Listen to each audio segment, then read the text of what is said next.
All right. Welcome back, everybody. Long time no see. Thank you all for joining me in the last show we had. During that show, you guys, I was given some information from the news desk. Um, One of my moderators shot me something that I thought was pretty important and it needed to be looked at, and I wanted to make sure it was separate from the important topic we were talking about before. This is another important topic, and as I told you all before, anything new that comes in Sebastian's case, I will bring it to you when I can receive it as soon as I can. So again, I thank you all for choosing to join me for this today. It's kind of interesting to say the least, and we're about to get started in on that right about now.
Hello and welcome back, everybody.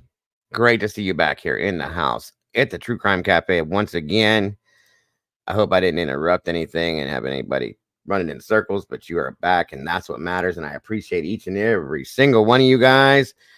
Light up that chat for Sebastian, if you guys will, with them green hearts, because you guys are amazing. And I know we all care about this child.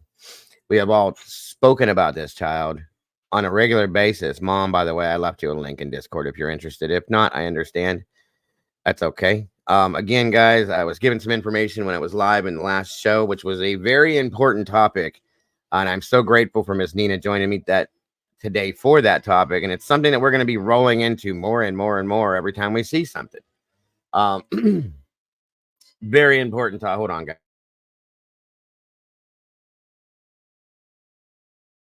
Very, very important topic, of course. The last show we had. This is just as important. We've been looking for Sebastian Wayne Drake Rogers for 6 months, guys. I think we can all claim to be part of Sebastian's army while looking for this child.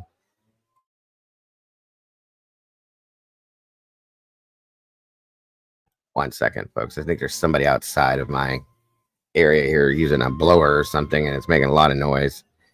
Bear with me. Sorry. But again, I appreciate you guys taking some time to jump in here with me and talk about this scenario once again. You guys are amazing. I appreciate the support you all give the channel. I appreciate more than anything the support you have given the search for Sebastian and the case of Sebastian Rogers, avoiding the drama, avoiding all the other stuff, and mainly worrying about and looking for Sebastian Wayne Drake Rogers and the fight to bring him home, I should say. I'm sorry. So welcome back, everybody. I think Mom, Mina Monsters, may be joining me. I'm not sure 100%, but she just may, and I hope to see her. Mama Bear's in chat, looks like. Wonderful. Wonderful to see you, Mama Bear. Hope you're having a great day. Speaking of chat, we got Tomboy Charm back in the chat. Mama Bear, of course. SRB, welcome back. Victoria and Angel and Kano. Miss Crazy Linda's in the house. Looks like Miss Cassie H in the house. Hello, Miss Cassie. Bark you, welcome back. Great to see you again. Gina Sotili, welcome back to you. Moni in the middle. We got our UK friends in the house, and I love it. Thank you for joining us. Miss Kim Marin again, welcome back. Good to see you. Kim North of 54th, once again, great to see you again. Jilly Bean, welcome back to you. Jalen71, great to have you here. Doc Holiday's in the house. What is up, my brother? It's so great to see you today, and I'm grateful to have you here. Minor Monsters, of course, in there. Miss SRB, welcome back to you. Taylor was Stitchin' Bitchin' and more in the house again. Alicia J, not Alicia, Alicia. Alicia J. I did it. Good to see you, Alicia. Thank you for joining us. Again, let's see who else. Moni in the middle. Fark you. We got our Aussie friend in the house again. Love it. Miss Zelda's in the house. Great to have you here, Miss Zelda. Mystic Butterfly, welcome back to you. Mark and Betty from the UK again. Welcome. Good to see you. Good to have you here. Thank you for joining us today, Mark and Betty. Let's see here. Avery Shannon, welcome back, Miss Avery. Wonderful to have you back. Great to see you. Good to see you. The fire going, if you notice it, is a green fire, and that is in support of Sebastian Rogers because that's his favorite color, you guys. I try to do that when I talk about him if I can. James Tate, welcome back to you. Great to see you. Miss Nina's back in the house again, cooking dinner, but she's here. And I thank you so much, Miss Nina, again, for everything you do and for what you did just here a few minutes ago for us. I appreciate that very much. Give me one. Just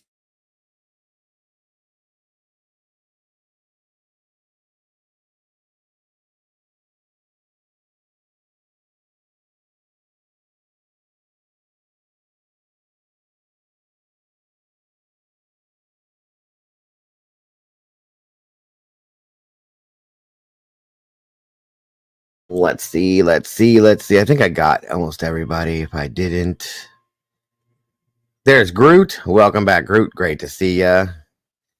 Mom's over there in the chat giving me the side eye. I don't know why, but okay. Come on in. And again, guys, if you can, please make sure you can hit that like button. 68 beautiful people in the house with 37 likes. Let's try to make that match, you guys, please. And thank you, if you will.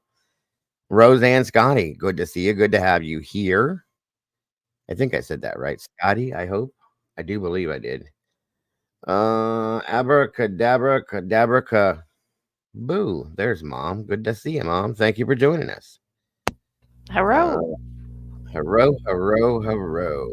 Victoria Burgess, welcome back to you. Great to see you today. What do we got? Chopper's back in the house. Welcome back, Chopper. Good to see you. Elizabeth Wagner, welcome to you. Come on in, everybody. Get comfortable. Find a seat. As I said, I'm not 100%, but I was told that this was important. Doodlebug, there's my Doodlebug. She says, well, thank you, Doodle. I didn't know you thought of me that way, but look at that beautiful lady on panel. Thank you so much. I appreciate you. Oh, wait, you're talking to Mom. Doodle. She was talking to you. I felt some kind of way. Whatever. Okay. You could be Mom, a beautiful lady, too, if you want to. I mean, it's up to you guys. Whatever you want to call me, it doesn't matter. I'm good with it. I've been called worse. I can promise you that. Been called way worse. Just saying. Yes. It is always wonderful to have Mom on panel. It's an honor and a joy to have her here with us every time she can. Oh my goodness gracious! The karma police are in the house, so everybody better behave. We don't need nobody going out here in cuffs, guys. Behave, and thank you for joining us, Karma. We appreciate you as always. So, like I said, as we were covering this last story, which was a very, very important story to put out there, and it needs to be seen, and that's in every state, guys, not just the state that I'm sitting in here in Ohio. It's important. Welcome back, Captain Jenks. Good to see you. Good to have you here. Yes, Mom drives a Mustang. Maybe one day I can get her to get into a Camaro. We'll see. I used to have a Camaro many years ago. Best cars in the planet. They are the best cars. I had a 70. No, it wasn't a 70. I lied. That was a Firebird. It was an 82 Laredo. A what? An 82 Camaro Laredo. It was a workhorse edition, so it had like the honeycomb dash in it. Yeah. And the beefy parts. I had in 1985 IROC Z. That was my favorite car in the world till I wrecked it, and I never owned another one, and I still love them. So I should drop my mama's link. My mama don't have a link, Chopper. You mean Mom? Well, there's Mama Bear's link right there. That's our co-host up here, Mama Bear. And then mom's link, Mind of Monsters, will be dropped in here too. SRB got it. Thank you, SRB. And welcome, Ruby Slippers. Good to see you. Good afternoon to you. Welcome, everybody. So it was brought to my attention that there was something that went down in Sebastian's case. And it is strange. My understanding is, and I hope this isn't wrong, but I didn't get a chance to like really look at it, but I was told it's important. Okay, fine. My understanding is that at some point the reward we knew went, FBI dropped $50,000, put that reward at 50,000, right? Mm-hmm. Then I was told that there was already or I'm sorry, the FBI put $50,000 in on the reward. There was already $25,000 reward. That took it to 75, right? So the way I understand it, it's the FBI put up $50,000 reward to any information and the whereabouts of Sebastian. Yes. Nick the Hat posted on Twitter that anybody that comes forward, he will match. Well, he won't match, but he will up the FBI 25,000. But Dog had posted something on Twitter last night, and I haven't checked what Dog, because he said it was going to be breaking today. Yep, and I have a link, and that's what we're going to be checking out. Because this, you guys, if this works out right, this should take Sebastian's reward to $100,000, folks. $100,000, you guys. If that don't pull somebody out of the woodwork, I don't know what the hell will. We need to know where this child is. We need to know what happened to this child. We need to bring this child home. One form or another, one way or another, this needs to change and needs to happen. It's been 6 months. 6 months, and a lot of hearts and a lot of souls have been put into this case. Sebastian needs to come home, you guys. It just needs to happen. And I'm telling you right now, thank you, Nick. If this happens, thank you, Nick. Thank you, Dog. Thank you to the FBI. If this makes something happen, it's sad. I got to say that. It's sad that it takes money to make something happen with something like this. But I will say that I got to be grateful if it does bring something to the surface or make something happen in Sebastian's case. And that's what we're talking about, guys. I'm just going to give a few people a few minutes to jump in here. $100,000. Okay. I guess Avery just said that she's pledged $10,000. That's amazing, Avery. Thank you so very much. Welcome, Chick Bait. Good to see you today. Cynthia IGG, thank you for joining us. God bless you, Avery, for that. That's absolutely amazing. And I think the rest of us have pledged our hearts, our souls, our time, and our efforts to be able to say this child's name as many times as we can and show his face as often as we can to make sure that this child comes home. There's billboards being put up in different places now, I've seen. There's a video I'm going to show you guys about before we get to the big part of it. There's a couple things we're going to look at on this. I think over on TikTok, they raised up to $22,000 to go towards billboards. If that's true and that's real, I pray to God it is. I hope that those billboards are put up and they can do something with this. And that's amazing to me. Mom, that lovely lady sitting next to me, has put billboards out, not in just this case, but many cases for the missing, and has done so much work on this type of stuff. Arctic has done a lot of work on this stuff, as you all know. There's a lot of people that have put their heart and soul into this and many other cases. Okay, so I want you to understand something. Sebastian's case is beyond important, folks. So are all the rest of them too. And we need to know how important it is to bring all of these children home. Please understand that, okay?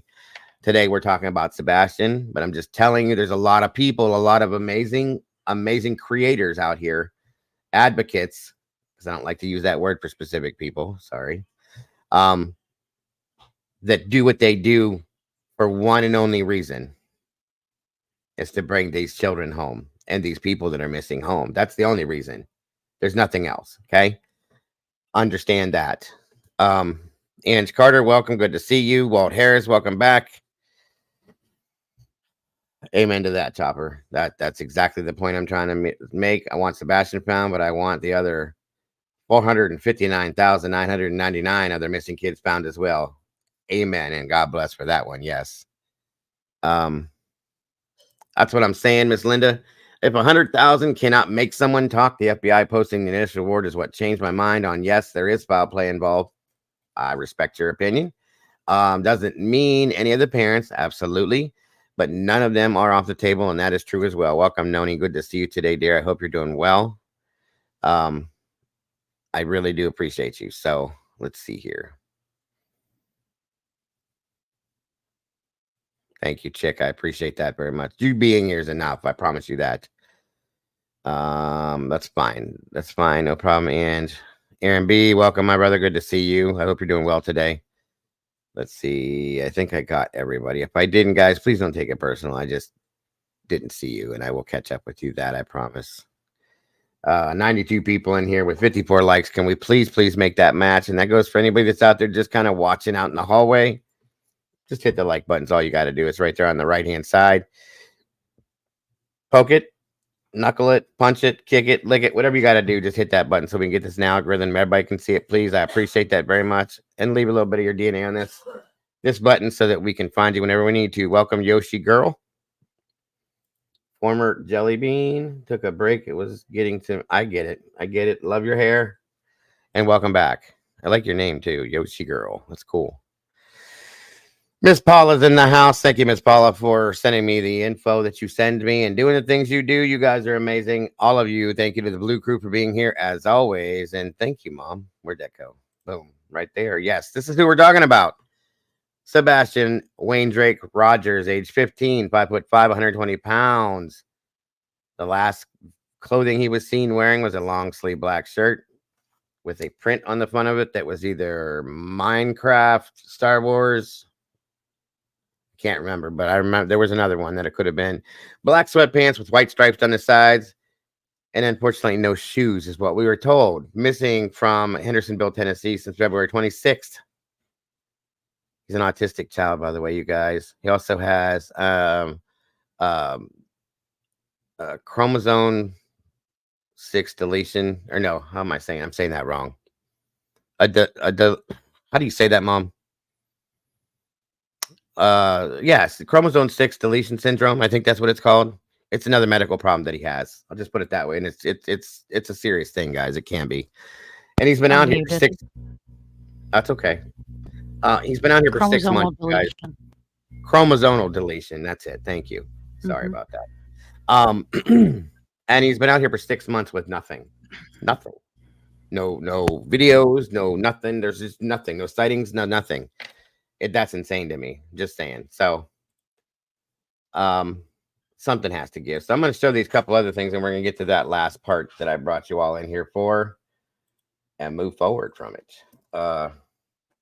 I believe. And I thank you all for joining me today for this. Where did it go? Hold on a minute.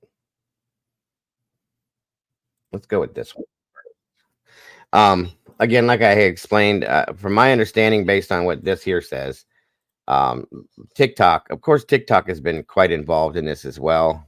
And according to this, they've raised over $22,000 towards billboards to help to find Sebastian to bring him home. What's up, Willie? Good to see you. Great to have you here, Willard. Right. By the end of 32 and a half hours, we had raised $22,206 for billboards. Can you hear it, Mom? That is awesome. Yes, I can hear it. That's what advocacy. See my shirt, y'all? I'll turn my light on. This is what advocacy is. See, it says victim exploitation does not equal victim advocacy. That's for everybody in the back. I like the shirt. Very much so. Thank you. What's up, Ange? Good to see you today. Moni says, "Are you okay, Mom? You look sad tonight." No, I'm not sad, honey. I was digging. I was looking for stuff. Gotcha. All right, guys, let's move forward. I do too, Avery. I think it's an awesome shirt. It may have this shirt came from Lighting the Way Home, which is an amazing advocacy group that focuses on a lot of missing people. It was $25, best $25 I ever spent, because this goes to help fund Lighting the Way Home.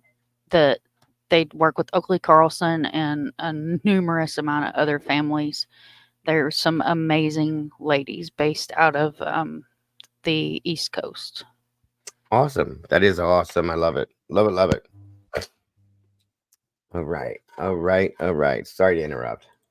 More than 6 months since he disappeared, still no sign of Sebastian Rogers. Now TikTokers are raising money to put up billboards of the missing Sumner County teenager nationwide.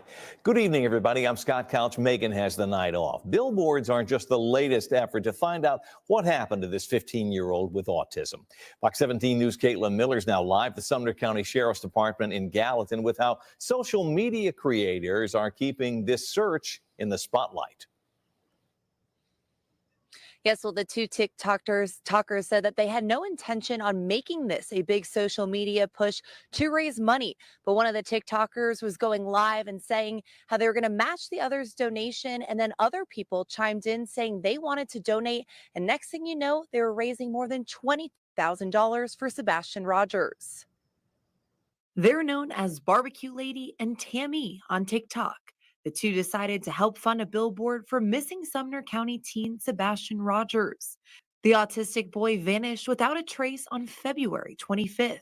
But when the Barbecue Lady went live, their effort got a lot more attention than they were both expecting. It's like a snowball effect. It was like all these large creators started coming in, and then their following started coming in, and then it just kept going from there. It reached so many people across the nation that TikTok user Emily Crawford from Seattle saw it and matched the donations she received. Missing kids holds a very special place in my heart because they need advocacy, and it falls on our shoulders to promote that. And now Barbecue Lady says they've selected 104 billboards across the country that will look like this. We did hand select these based on getting as much exposure in the most heavily trafficked patterns along the interstates. That Barbecue Lady explains has the ability to make millions of impressions to raise awareness about what Sebastian Rogers looks like, the fact that he is still missing, and that the FBI is offering a $50,000 reward. Somewhere, somebody has seen him and will maybe call that. And now that the FBI has actually added an award, a reward for that, then we're hoping that also will trigger someone to make that phone call in order to finally get some answers. And once they see the impressions that their billboards are getting, they will adjust the locations accordingly. And if there's any leftover money, they will use that for further missing persons cases. Reporting live from Sumner County, I'm Caitlin Miller, Fox 17 News, your Code Red station. That's amazing. That is awesome. Avery, I'm right there with you. That 104 guys. That's amazing. Thank you, God. That's awesome. This is what I like to see when it comes to stuff like this. Is I like to see people come together and do what people are doing right now to make these things happen. And this is why I'm telling you about it, so that you can see that it's happened. Okay, that's amazing. God bless you, Barbecue and Tammy. You guys are amazing. If you can see or hear this, thank you so much for everything you've done. Avery, again, thank you for what you're saying, that you're pledging as well. God bless. That's amazing. We also have some other things coming with this as well. Believe me, guys, I promise you I'd do the same thing. I think we all would if we could. But we're doing the best we can with what we can do behind this little thing here to make it known, to make it heard, and to do whatever we can to make something happen with this.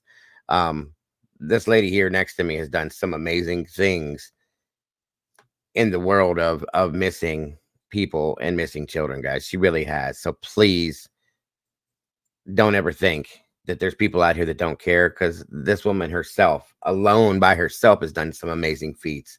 And a lot of other creators have as well. A lot of other people have as well. And now you see, it's not just on YouTube, guys. It's on multiple platforms out here that are caring, okay? I've never spoken bad about TikTok because I don't understand TikTok. I don't know it, right? It's not my thing, but there's people everywhere. That makes my heart feel good, knowing that they're doing this and they care enough to do these types of things everywhere. It's a beautiful thing. And thank you to everyone that is involved in being those people doing that stuff, you guys. I can't say it enough. Welcome, Walt. Welcome, Kells. Did I miss somebody else? I swear I did. If I did, I will catch up with you. I'm so sorry. What's up, Willard? Again, good to see you, brother. Anyway, so again, we have where did this go? They're talking about impressions. That means they're probably using blip boards, and those are Yeah. amazing. They're Yes. awesome. I've been working with blip for about 4.5 years now with the advocacy group that I work with, and blip is a great thing, and they're not that expensive. You can set them to whatever you want your daily limit to be, and they're great. Like they're really, really great. And they're talking about they were setting them for the times of day that they're going to be seen the most, and in the areas that they're going to be seen. That's where it's at, guys. That is where Yeah, it's because at. you can go through your menus on Blip, and you can set it for like dinner time or whatever time is the best. 5 Like the o'clock way, traffic. Yeah. yeah, like Yep. wherever the area is. And like the one that I have for Ellen Greenberg, I had it set up where it would blip in the morning, at lunchtime, and then in the evening. And I had it right beside the stadium in Philadelphia. And it just so happened that the first week it was up, there was a game at the stadium. So it just, That's awesome. it's meant to be, it's going to happen. And these blip boards do work, and they do help bring people home. I'm not going to use her name because she is a juvenile and it is still an open case. Sure. But we have blip billboards up 2 years ago and was actually able to bring that child home with, and a lot of other advocacy and work in the background. But she was a Right. blip that was brought home as well. And that's what I'm saying. Mom does these things. Duchess for the missing, amazing. She puts up billboards and runs that kind of stuff as well. Guys, I'm telling you, there's a lot of people that care out here, regardless of things that you may see or hear about things. Guys, people care. That's what matters, is people care, and people want not just Sebastian, but definitely Sebastian and so many others brought home, because Mom has put in so much work on so many different cases, guys. I've covered cases, I can't even remember how many at this point, of names and faces I put out there to bring home. Yes, we have some sad endings in some senses, but we do get happy endings, you guys. We do get happy endings. Don't ever let that deter you from caring or wanting to be involved in trying to bring these children home, because there are happy endings, and I've seen them happen. I promise you. Welcome back, Leslie. Good to see you. Good to have you here tonight. Aaron B. Yes, absolutely. Kells. And yes, Chick, we do need answers. That's facts. That is facts. Is there a way to find the exact locations of the billboards? My daughter-in-law lives in Nashville. I'm sure we could probably figure it out once they start posting them. Yeah, you just go to blip.com, blipbillboard.com, put in the zip code. The zip code in Nashville is oh shit, I forgot. 32. I don't know it. I used to know it off the top of my head. But anyway, if you put in the zip code or the city name, you don't have to have the zip code. But if you put in the city name, there's a little map that'll pop up, and it'll show you different blip locations. Like it'll say like I-40, and it'll show a picture of where at on I-40 with like, I don't know, a building or something in the background that kind of shows where that area is. And then, you can, if you do like me, you can take the picture and then Google Maps and side by side them, and you can generally find the exact area that the billboards are in. Absolutely. And billboards actually have an address on them. If you ever go and film a blip billboard, which I've done, like the ones that we put up, if they're here in my area or the surrounding counties, we go and film the billboards. Or when billboards are put up, we go and film the billboards, and they've got a number on them, just like your post office, just like your house has a number. And you can also look them up that way as well. And anybody can put up a blip billboard. This isn't just creators that can do this. Anybody can do this. Yeah, you can. I've seen people that have asked and they've gotten involved where they can do this privately and personally for themselves. It's not that hard to do at all. So these are all the locations you can put these up, you guys, just so you know. Well, they were there. And this is when you go to that website, this is where it takes you to, and then all these other little things, you just go through it and it shows you what to do. Help us personalize your experience, blah, blah, blah, so on and so forth. But back to what I was trying to look at. Like, I'm in Ohio here. Is it going to show it to me? Build my brand in Ohio, and we have this. It's all over Ohio. See all the cities and areas that you can go. It's just they cover a lot of area. I didn't realize how much area they covered. People are saying, well, they don't cover this and they don't cover that. Look at all this, guys. This is pretty much the whole state right here. Some of them are few and far between in certain states. Like I had discussed with Miss Barbara Hall about getting one up for Timmy D's for Justice for Timmy D's, which is what my billboard that I have up for Ellen.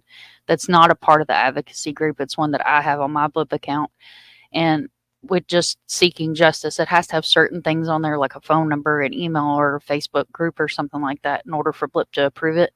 But they're like 20 miles away from where we needed it to be, which is still, I mean, sometimes you can't get them in the exact city, but you can get them like on the interstate.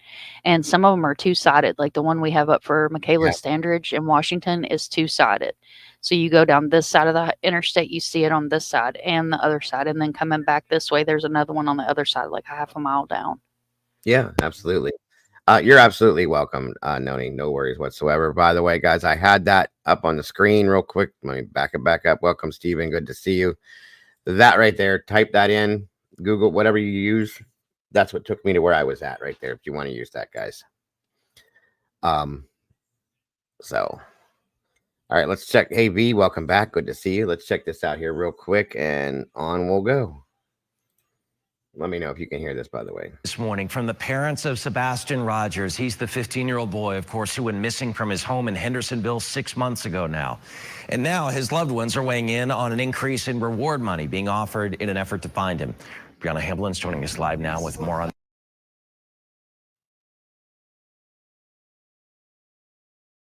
Would you guys ever do true serum? What is that? Kels, I don't know what that is. Does that make, do you know what that means, Mom? I know what it means, but I don't know if it's appropriate for the subject matter of this stream. Okay. I have no idea what that means, so we'll have to talk about it after the fact, though, because I have no clue. So I can't answer your question right now. No worries, B. No worries at all. Oh, okay. Yeah, let's talk about that later for sure. Okay, onward and upward. On this. So, Brianna, what did they have to say?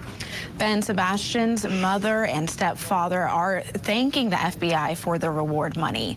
Katie and Chris Proudfoot told our Nick Barris, "We pray that with this reward, it will bring some useful tips and or leads that result in the safe return of Sebastian to his home in Hendersonville." They went on to say, "Sebastian, if you hear this, just know that all of your family loves and misses you, and we can't wait to have you home safe and sound." They also thanked the Sumner County Sheriff's Office, the TBI, and the public for their efforts to find Sebastian. Investigators say there are still no leads in the case and no evidence of foul play. He disappeared from his home on the night of February 26th and was last seen wearing a black sweatshirt, black sweatpants, and black square-framed glasses. If you have any information that can help investigators, call 1-800-TBI-FIND. Local organization is calling for an investigation. Okay, guys. So there's that. So the parents have thanked them for the $50,000 reward. And I have this last piece here.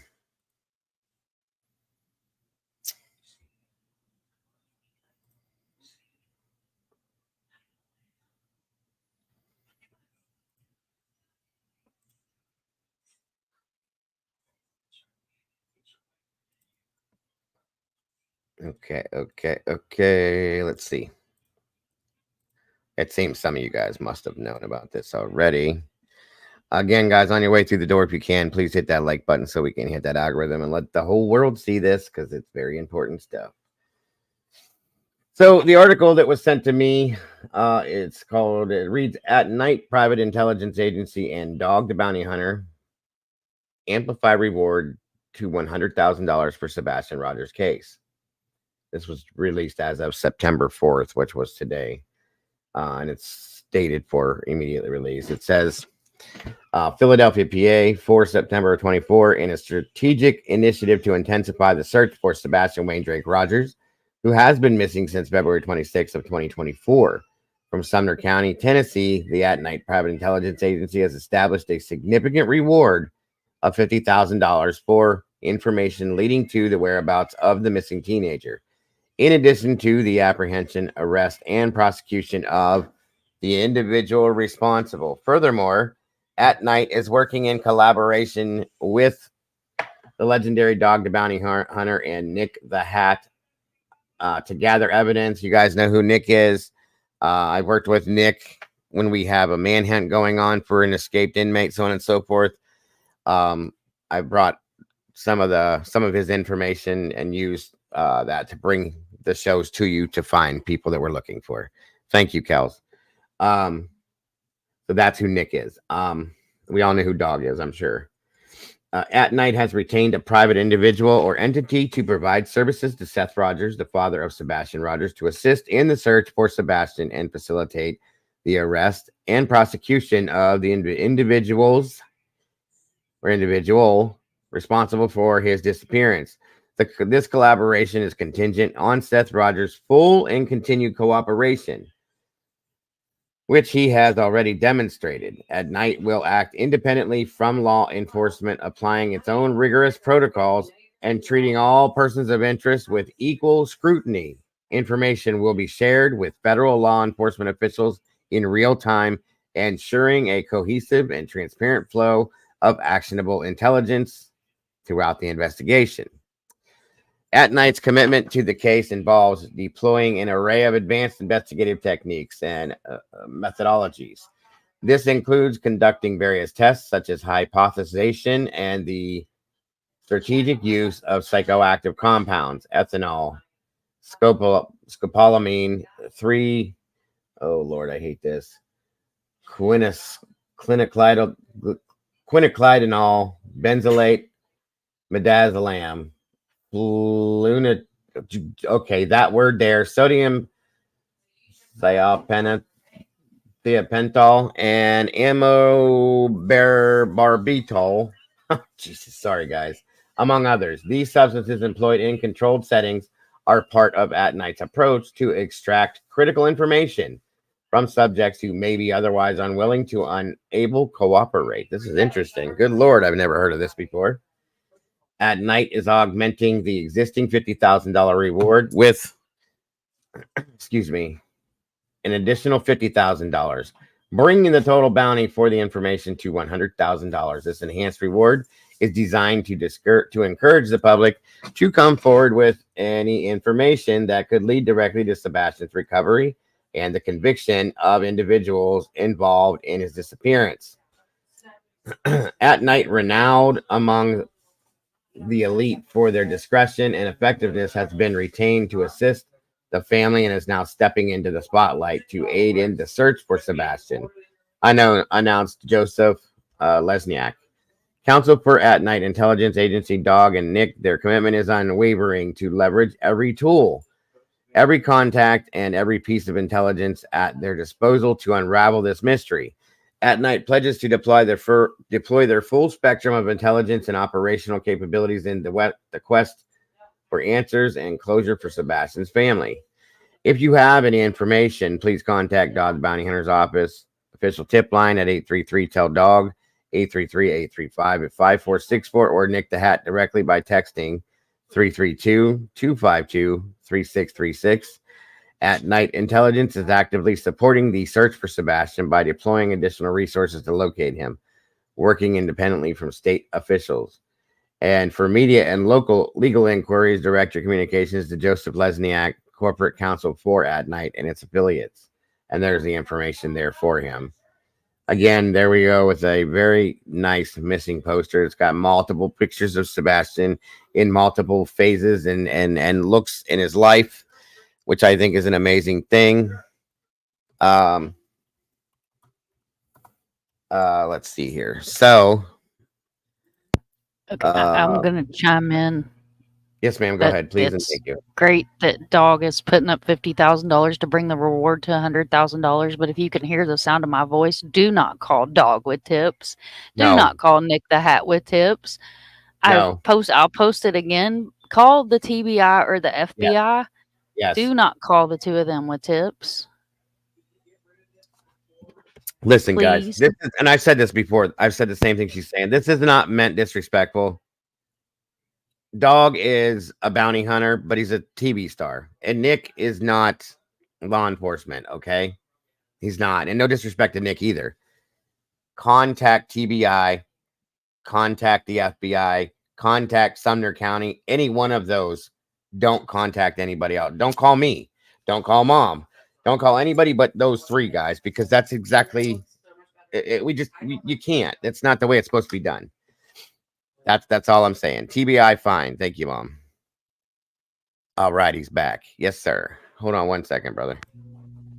He might work with the FBI, Stephen, but that's not how you do this in missing cases. That's how tips get lost, misinformation gets spread, Right. and that's I was not how just it reading. works. I didn't even pay attention when I was reading, so I shouldn't Yeah, even no, have said that. My you're apologies. good. You're Go ahead, good. Arctic. It's in Discord, brother. Go ahead. But she's absolutely right, you guys. I'm grateful to see that I've called the FBI and worked with them before, but I'm not out here giving out my cell phone numbers. Say, call me with tips. No. It's not even that, guys. It's just we want to keep this located within law enforcement agencies, period, because they know how to handle these situations if there is a situation. You see what I'm saying? And again, no disrespect to Nick or to Dog. They're just not, in my opinion, this is my opinion, they're not trained to handle certain situations that law enforcement is. Welcome back, Arctic. Hope your doctor's appointment went well, brother. Oh, it was fine. Look, no disrespect to Nick or Dog, either one. Right. Dog claimed he was real hot on Brian Laundrie's tail. That turned out to be bullshit. Yeah. And Nick was a convicted felon for fraud. So until he puts up stacks of cash to prove that he even has the money to offer as a reward, I won't be promoting it. Okay. See, you don't think he may have it? I mean, he's already got one fraud conviction. I'm sure his intentions are there, that he may mean well. But again, asking for people to submit tips to him via text rather than having them call the TBI or the FBI.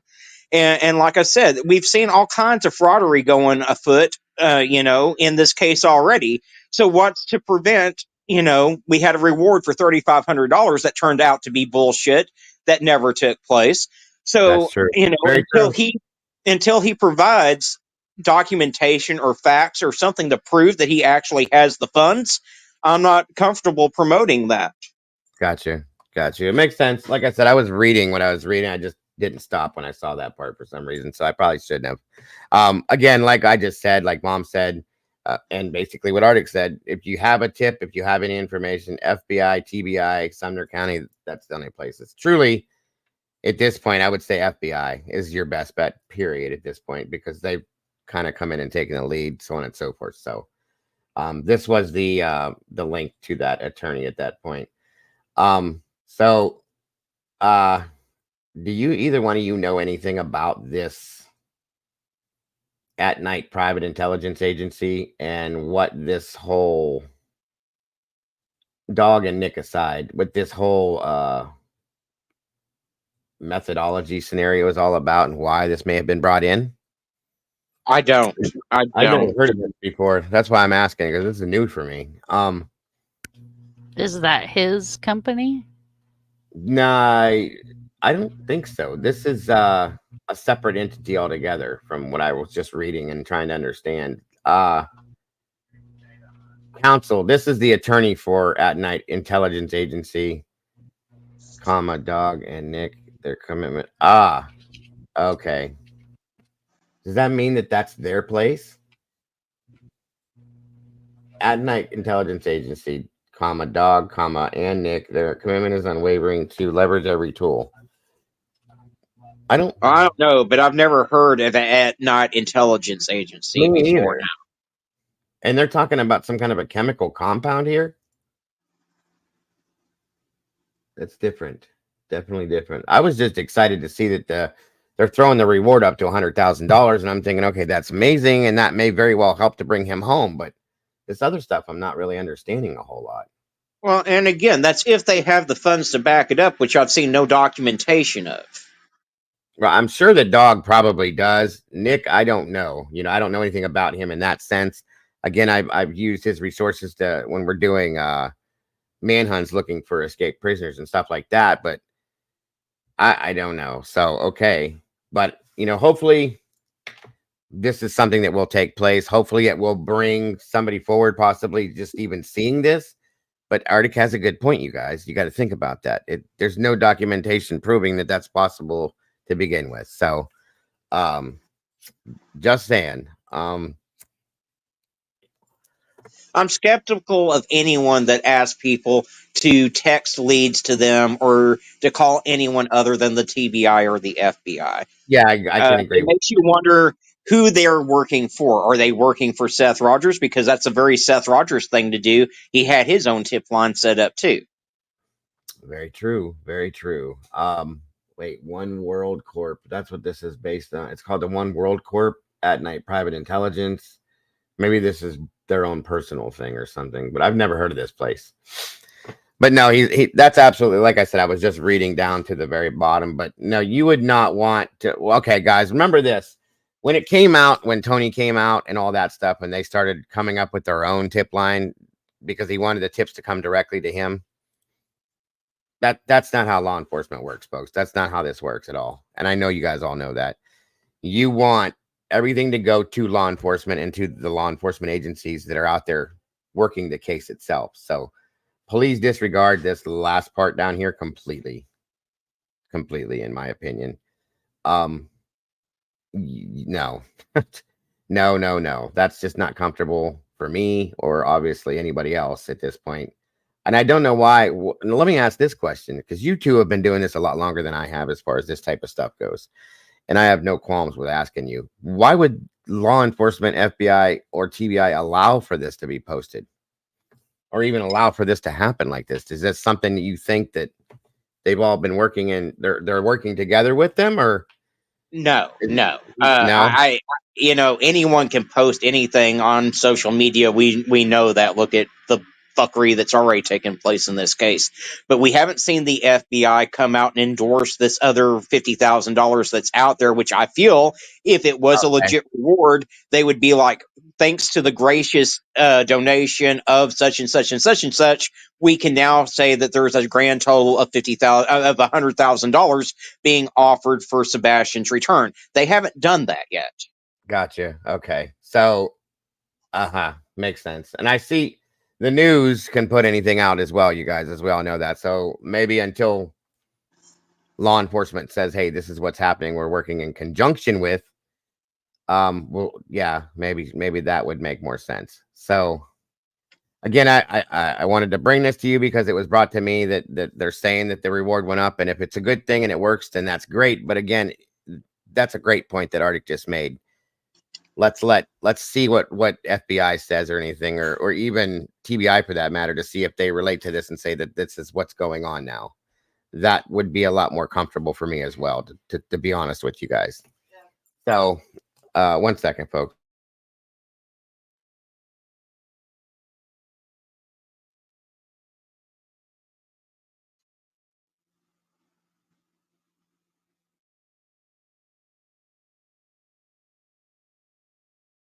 Okay, sorry about that. My wife stepped in for a minute.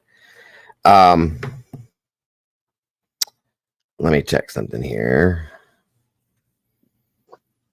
Hi, Spooky's mama. Good to see you, Kel. Thank you guys all for jumping in here with us. I disagree. What if the person who donated the money on behalf of Seth, if he cooperated, didn't want to be known but wanted to get the truth out of Seth? Just say, oh well, I mean, okay, I understand what you're saying.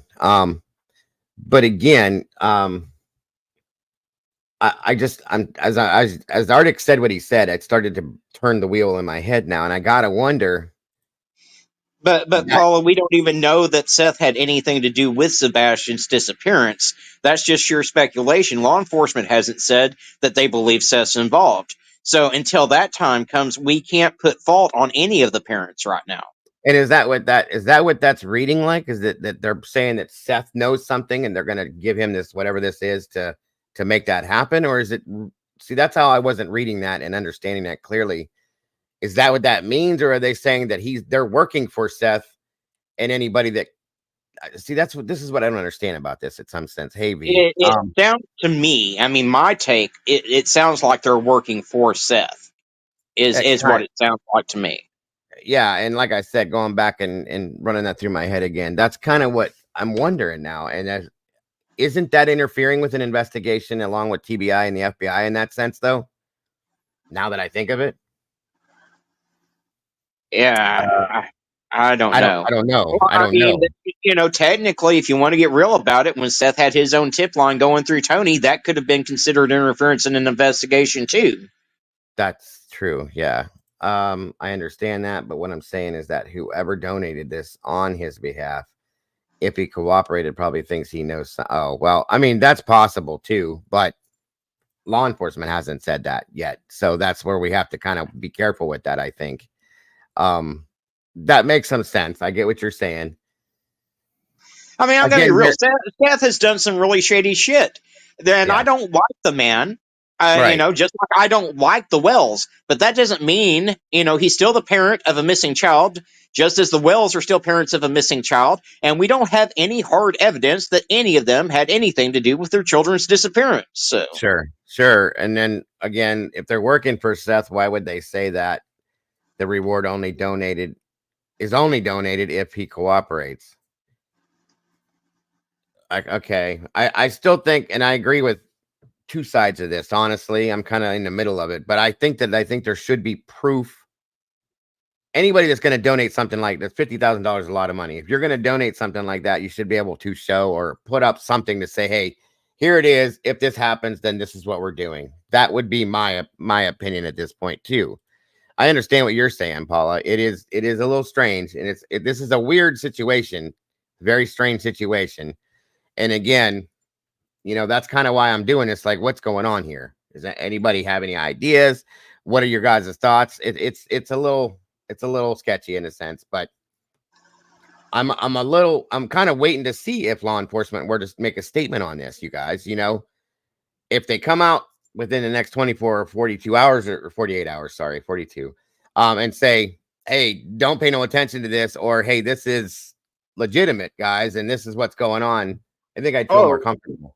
Linda, I'm completely with you. After that newest post from the FBI and the new FBI flyer and everything, since they came out with that reward, I 100% believe that they believe it's an abduction case. I've never ever seen the FBI offer $50,000 unless it's an abduction case. Yeah, I just showed you guys another one the other day. I said, see, look, there's another $50,000 reward, and it was an abduction. So yeah, that makes sense. Linda says something I have been wondering. I sit on the fence with foul play. The FBI reward that high gives pause that this is not a runaway case. Yeah, I don't think it is at this point either. But Crime Stoppers has an offered reward. Now, see, that was brought up early in the investigation about Crime Stoppers too. I don't think they were planning on it. Now, does that have any bearing on anything? Because I'm not very familiar with Crime Stoppers and how they work and what their rules and stuff like that are. I would imagine that the two of you, Mom, maybe. Do you know if there's certain stipulations with Crime Stoppers for them to get involved in a situation like that? No, as long as law enforcement clears them to do it. Crime Stoppers puts out their own reward, but you have to keep in mind it could vary from $1,000 up because it just depends on the funding that they have. And I've never seen them put out something as high as 50,000 though. That I've No, the most I've ever seen is what, $5,000. Something like, yeah, very low in that sense. Not that it's not enough, you guys. I'm just saying they have funding that has to be spread out through multiple different cases and stuff, and they can't just do it all at once. Brutally honest, I've got my own thoughts on that White's breakdown video too. No disrespect to Chris with Mob Crew, but all of his sources or neighbors are anonymous sources, and I can put a bunch of overlays on a video too and make it fit my narrative.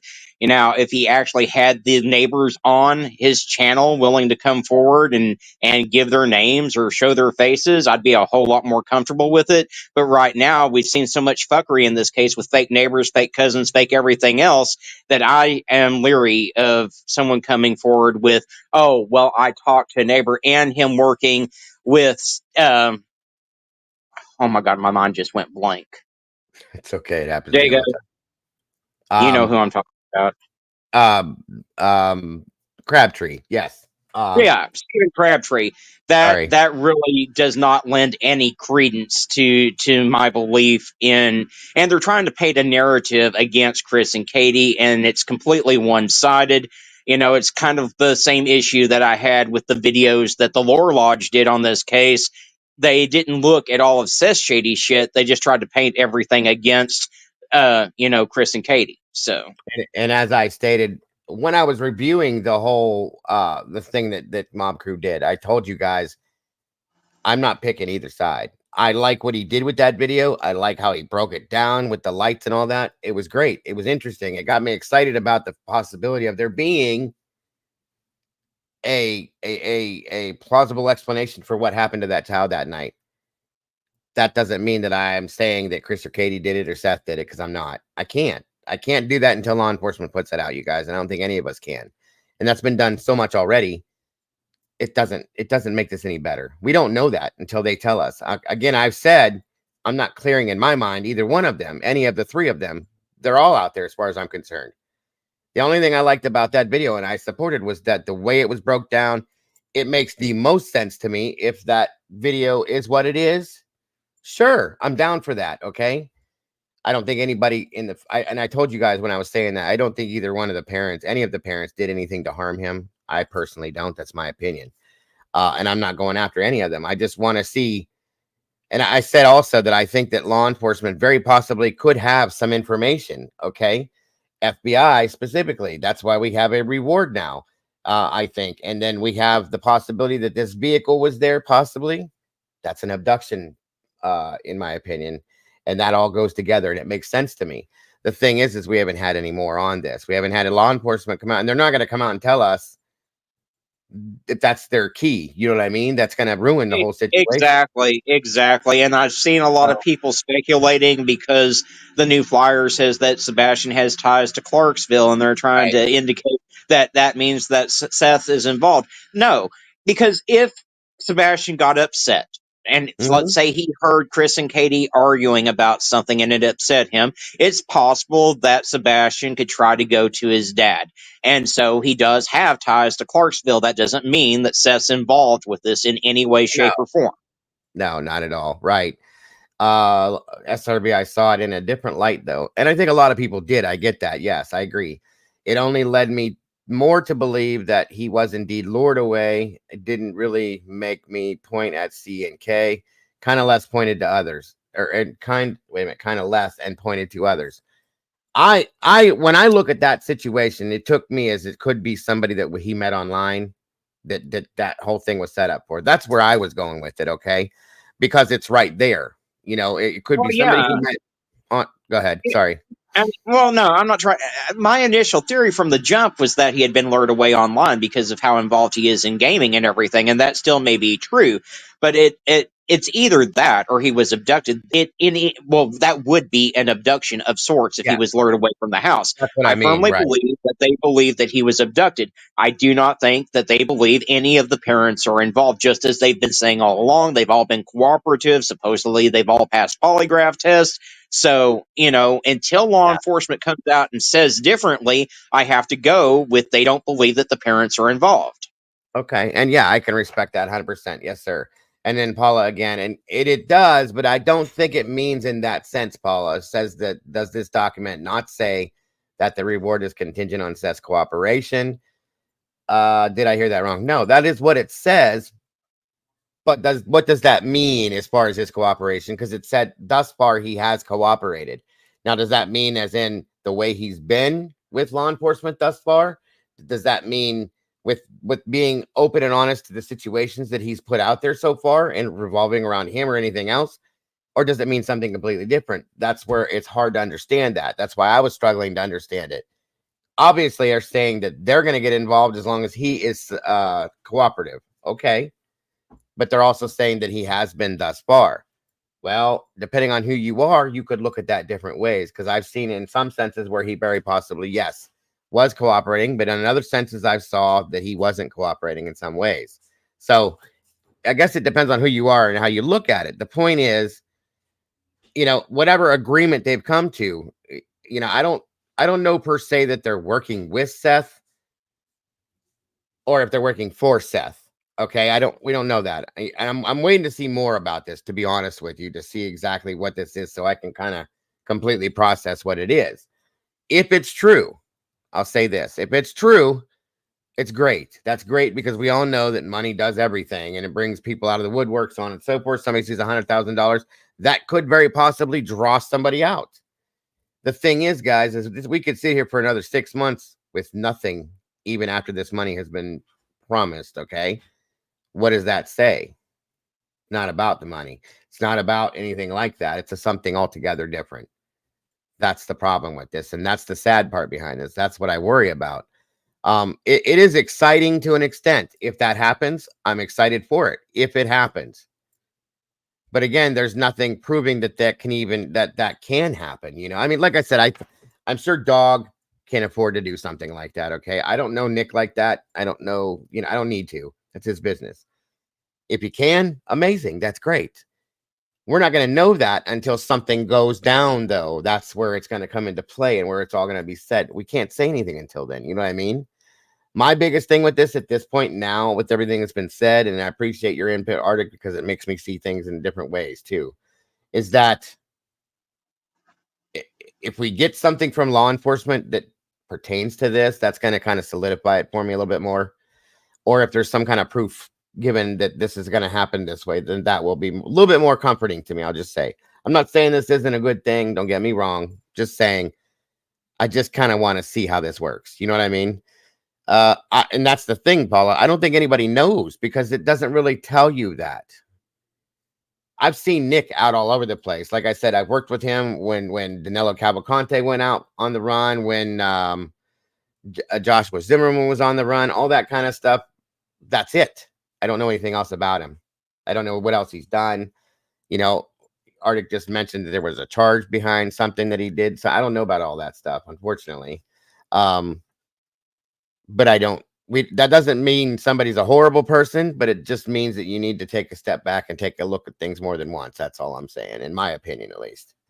Yeah, and take the totality of a previous fraud conviction. But we said on the last live that we were on, one mistake doesn't define your past. But if there's a history of fraudulent behavior, and all of a sudden he's got 25 grand or 50 grand to sit on the table, but he doesn't want you to call law enforcement. He wants you to text him or call Dog. That's where there's a big issue for me.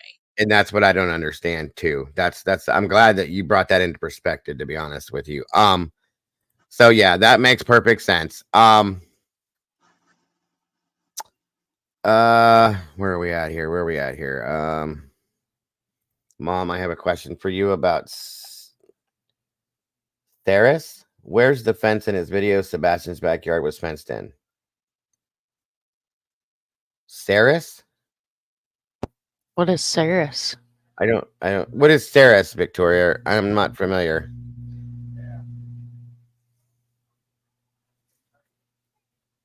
She's talking about Mob Crew's video. She meant Chris. Oh, Chris. Where's the fence in his video? It's behind the house. It's behind the house. I showed you that. I don't know if you were in here, but I showed you that black wrought iron looking fence that runs down beside the house all the way through the back, and you can see the back porch. Remember that video I had showed you, Victoria? I got it now. I see it. Thank you, Victoria. But yeah, there's a fence that runs alongside the house, and then it kind of blocks off the back and it goes around the other side. But if he came down through that side of the house, the way it was explained by Chris, not Mob Crew Chris Proudfoot, that he would have came out alongside that house around that bush, and they would have went straight that direction, the same direction that the dog supposedly took, is what I was showing you guys. But there's a fence there. Don't get me wrong. I mean, I'm not taking anything away from Chris with Mob Crew. He's done some very good things. Without him, Aiden Clune's shoes would have never been found. But I really had issues with none of the neighbors coming forward, all of them being anonymous and stuff like that. I mean, that's just, it is what it is. We've had too many fake neighbors and too much bullshit in this case already. So, very good point. It's a very good point. Yeah, I think that's what SRB made a good point. I don't think you would have seen the fence and the way the video was promoted, because it was a dark video. Do you know what I'm saying? You can't really see it because it's black.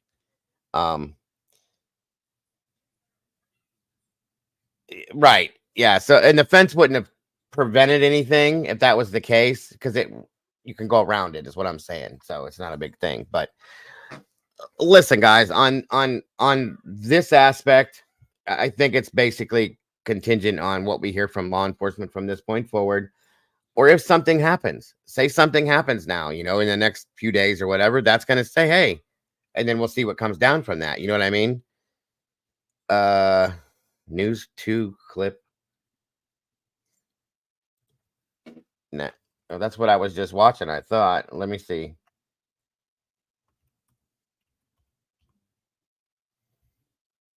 Hold on. Oh, this here? Okay, hold on. I see what you mean. A different clip. And that's, but listen, again, I've never meant any disrespect to Dog. He's a bounty hunter, yes. But he's also a TV star. That's where I get a little standoffish, because he's a TV star, you guys. I'm not saying he's not doing a good job and that he couldn't do a good job, but I question some things just because he got involved in Gabby Petito's case and didn't really do anything. He got involved in Summer's case, or no,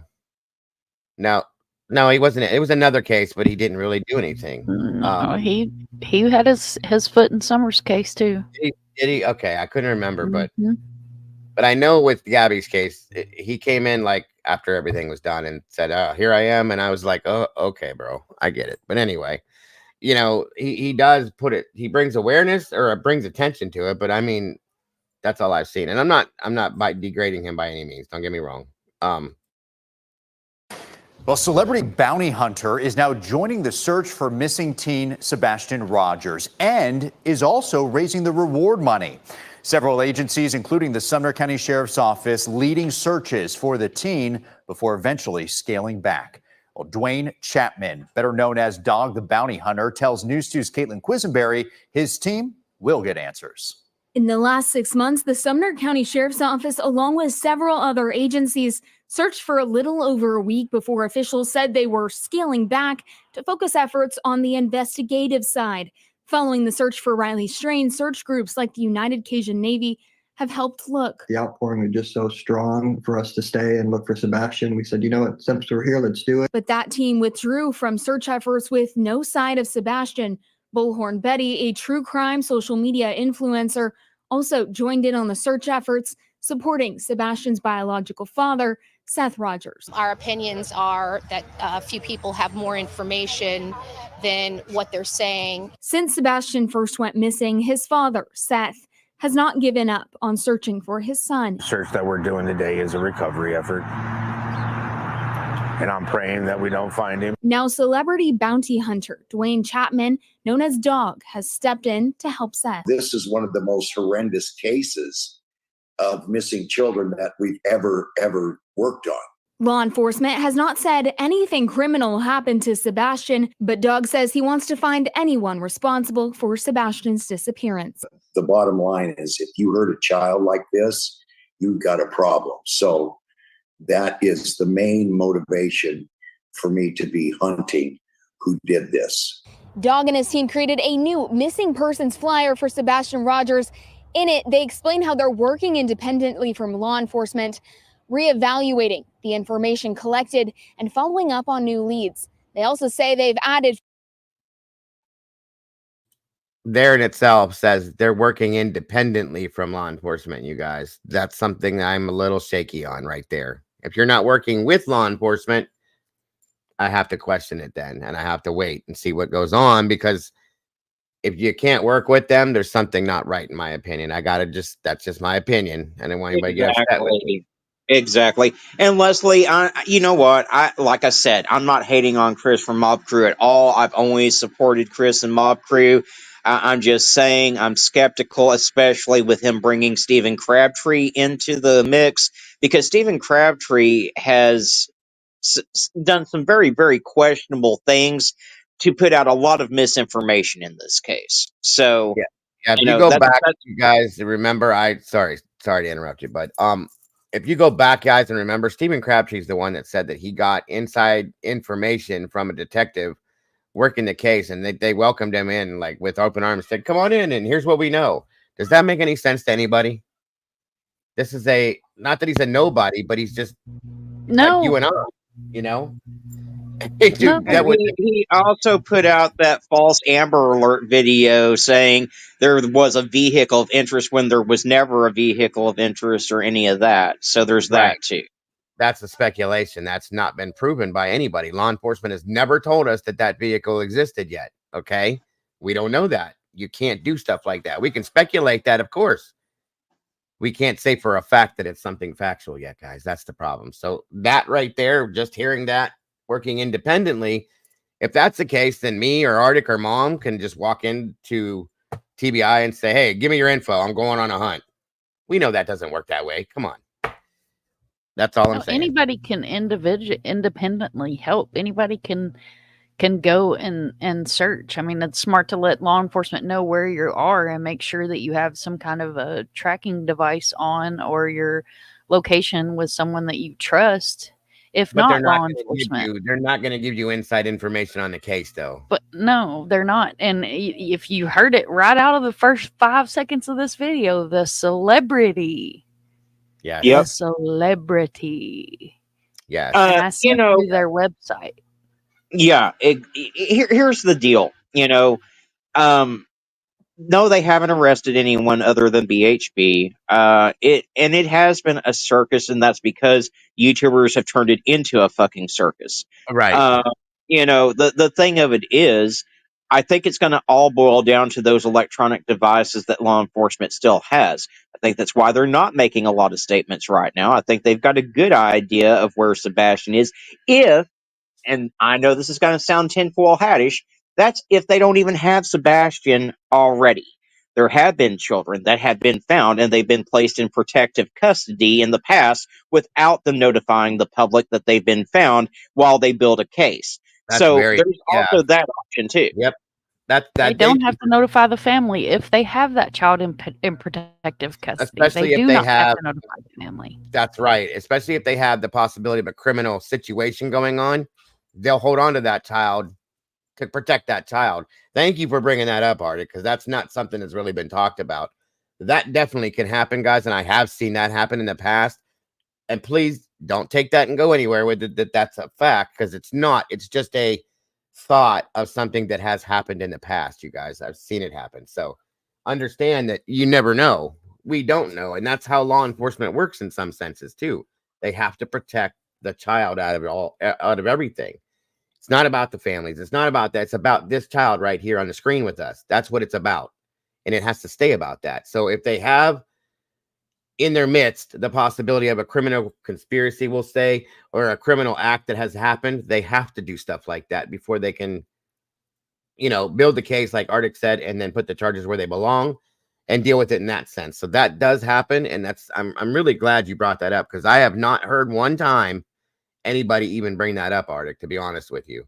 And think about that, guys. That does make some sense. It could be, you never know. So Yeah, I mean, I'm definitely not stating that as fact. I'm just stating that it happened in the past and it is a possibility. But, that's why I said I'm not trying to sound tinfoil hattish, because it is. I mean, it does sound far-fetched, but it has happened previously. Far-fetched, what does that mean in what we do, though? How much have we seen that is far-fetched and it turns out to be something? So very good point. I appreciate that in a lot of senses, guys. Like Mom said, food for thought. Sorry, I got the hiccups again. I'm sucking in too much air, talking too much. Sorry. But yeah, at this point, Aaron, you're right. Anything is possible, guys. Listen, guys, in 6 months, think about this for a minute.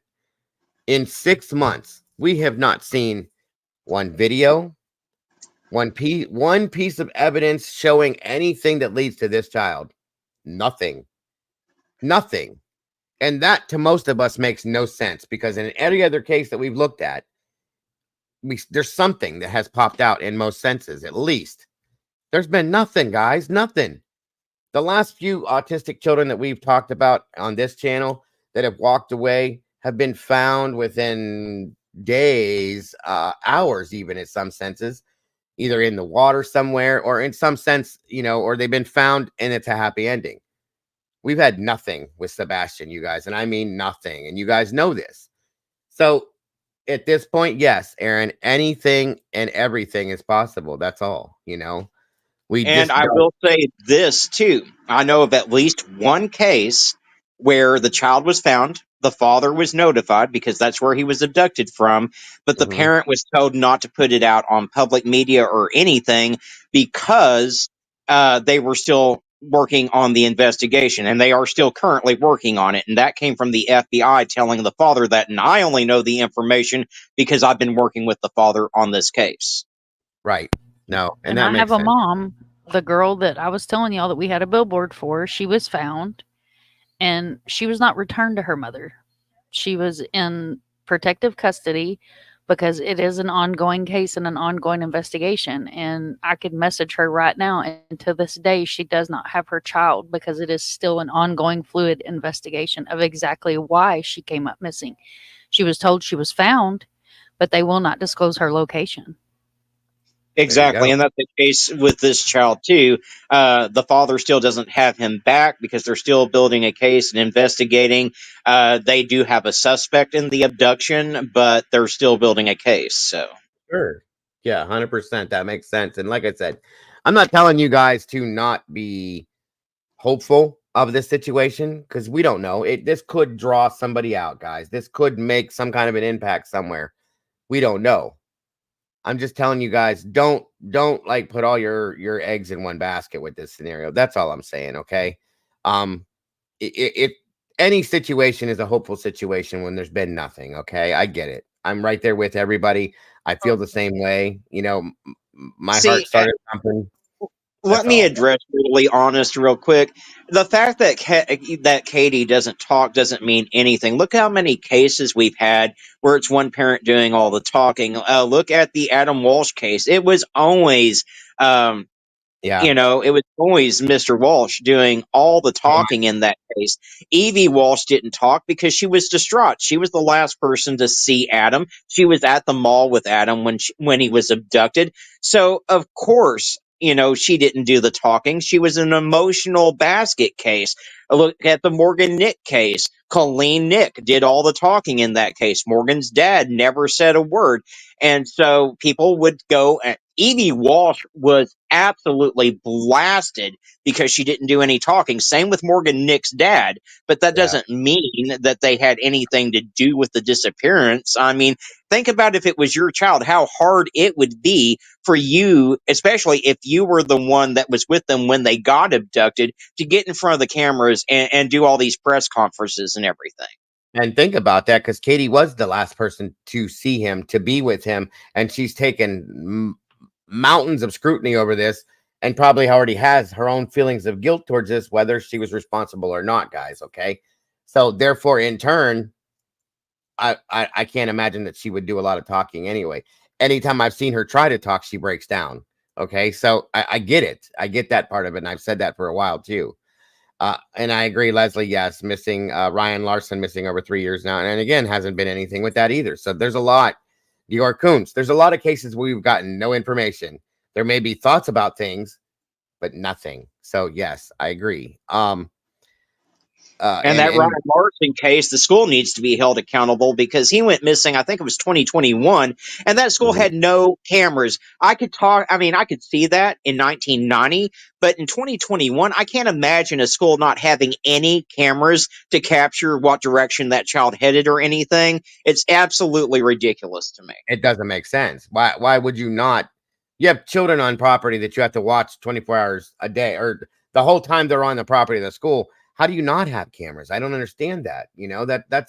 It's okay with, especially nowadays with all the shooting situations that happen on school properties.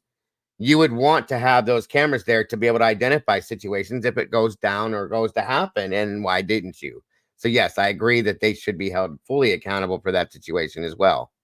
And the fact that he wasn't being watched, in my opinion, the way that he should have been, considering the circumstances. So there's that too. Just saying, I'll finish this up here real fast. There's not much left. $50,000 more to the reward, making a total of $100,000. because that is a lot of money. I don't care if you're rich, that's a lot of money. Doug tells me he believes that by working with Seth, following up on leads, and an increase in the reward money, they will find the answers they've been looking for. You can run, but you can't hide who did it. We're going to find out. In Nashville, Caitlin Quisenberry, News 2. So they're saying that he's working with Seth and following up on leads. So that's all it is, really. Okay. Again, I wouldn't put.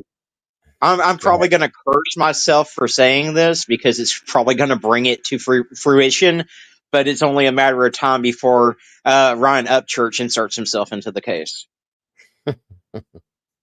Oh God, that's You like do being know. too smart. You do know that if this happens, I'm gonna have to say something to you, right? You know that, right? I'm just gonna have to, bro. I'm just saying. That'll blow my mind. I'm telling you right now. But still, listen, guys. All positivity in front. That's fact. Okay, we all want this to happen. We all want this to come to an end. We all want to watch this child walk into the arms of his mother, his father, and his stepfather, healthy, happy, and safe. That's what we all want here. I think we all think about it every day. And we all want anybody that was possibly involved in it or responsible for it to be punished to the full extent of the law. That is absolutely what everybody that's sitting here right now, all 113 of you, want from this situation. We all know that. Okay. There's no two ways to look at it. But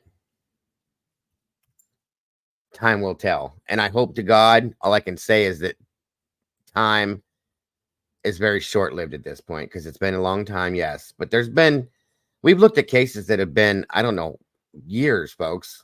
10 years. Again, I refer to this one because it's close to me. Ariel Castro here in Cleveland with the 3 girls that he kept for 10 years, okay? And here they are. They're here. They're back. That's wonderful. Anything can happen. We don't know. You always got to stick in reality, though, and remember that. And I had to do that to myself because I did get so close to this case that there is possibility that we may never see him again. That's sad. I don't want to think about that. And my gut tells me something different, but at the same time, you got to be realistic sometimes, okay? That's all I'm saying. That's all I'm saying. So all we can do is continue to be positive, think positive, and hope for the very, very best for this situation. And maybe, like I said, maybe this situation will draw something out just from seeing this, okay? Or maybe, again, it won't. Thank you, Sherry, for that.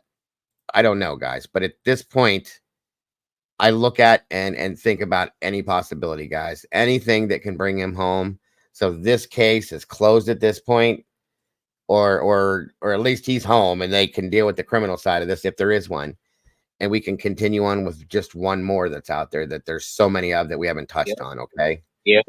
And Victoria, you know what? I've been suspicious of Seth too, but I'm not going to condemn the man without evidence because I've made that mistake before. When Athena Strand went missing and I had heard that she had been in an argument with her stepmother, one of the first videos I did on that case, I was like, well, that stepmother's shady, blah, blah, blah, blah, blah.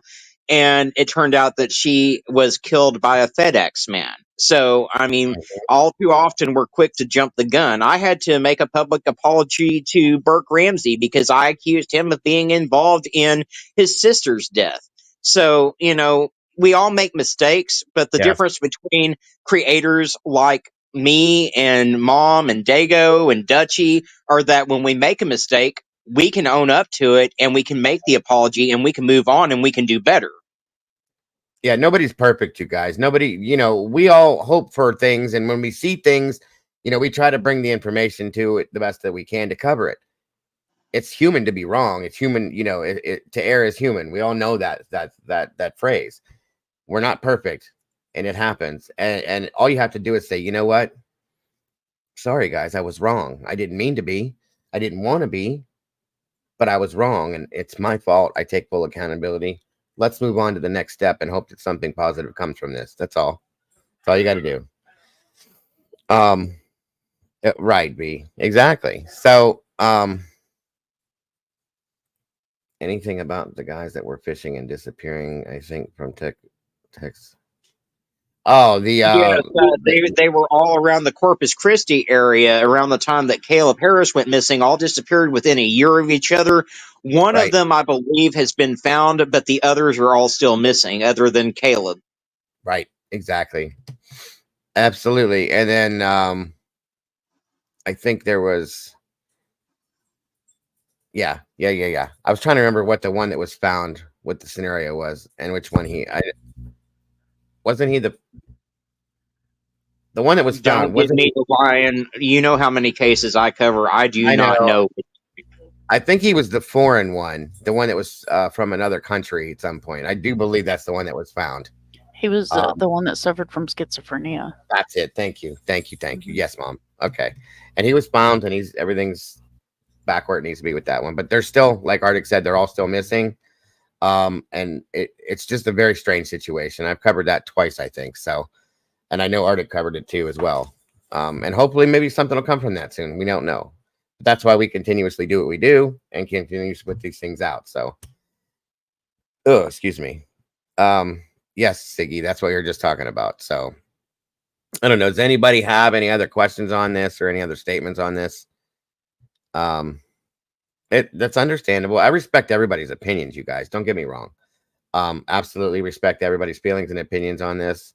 There's the doggy. But again, like I said, you got to be careful how we take these things and just watch and stand back and watch and see what happens and hope that it's something that is for the good. That's all, guys. That's all I can think of at this point, truly. And there are, Paula. There's so many besides Sebastian. He's so important, but there's so many others, and I mean so many others that are just as important out there that are missing. Arctic and Mom put these out all day long. Doodle puts them out. Sherry puts them out. I put them out. Multiple people put these out, and none of us have even scratched the surface with it, you guys. It's that sad. It really is. Welcome, Tracy. Good to see you today. You just have to keep that glimmer of hope and keep sharing their faces and sharing their names in a positive light, and keep the families and the missing in your hearts and prayers, and just hope for the best. Like, the best thing that you can do is share their names and share their faces all over your social media, hang flyers, anything that you can do just brings a little bit of hope to these families. And some of these families turn out to be the best advocates that I've ever met in my life. Like Vladek's sister Bethany, I can honestly, she's trying to get my tea, y'all.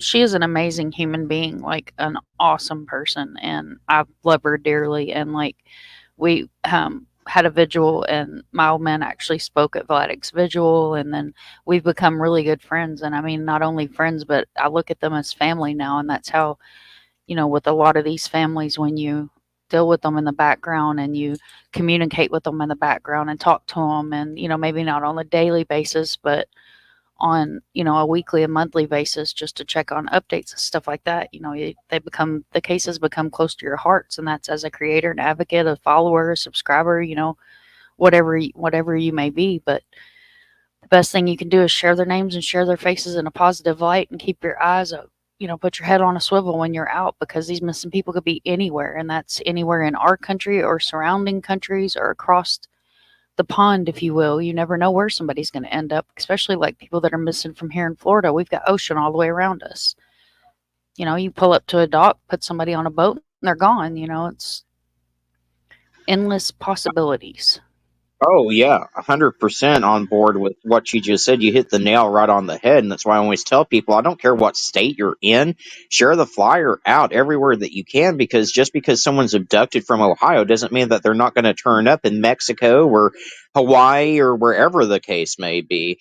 And it's so important, and you get emotionally invested in these cases. I mean, like Timmy D's case, I will forever be part of Barbara Hall's family after getting involved in that case, because I've been with her from the beginning when no one was paying attention to Timmy's case. So yeah, it's very, very emotionally draining on you sometimes, but it's also great to see that you know, sometimes it's positive outcomes, but like in Timmy's, it was a bad outcome. But her case is, you know, she's finally starting to make progress and get somewhere with Timmy's case.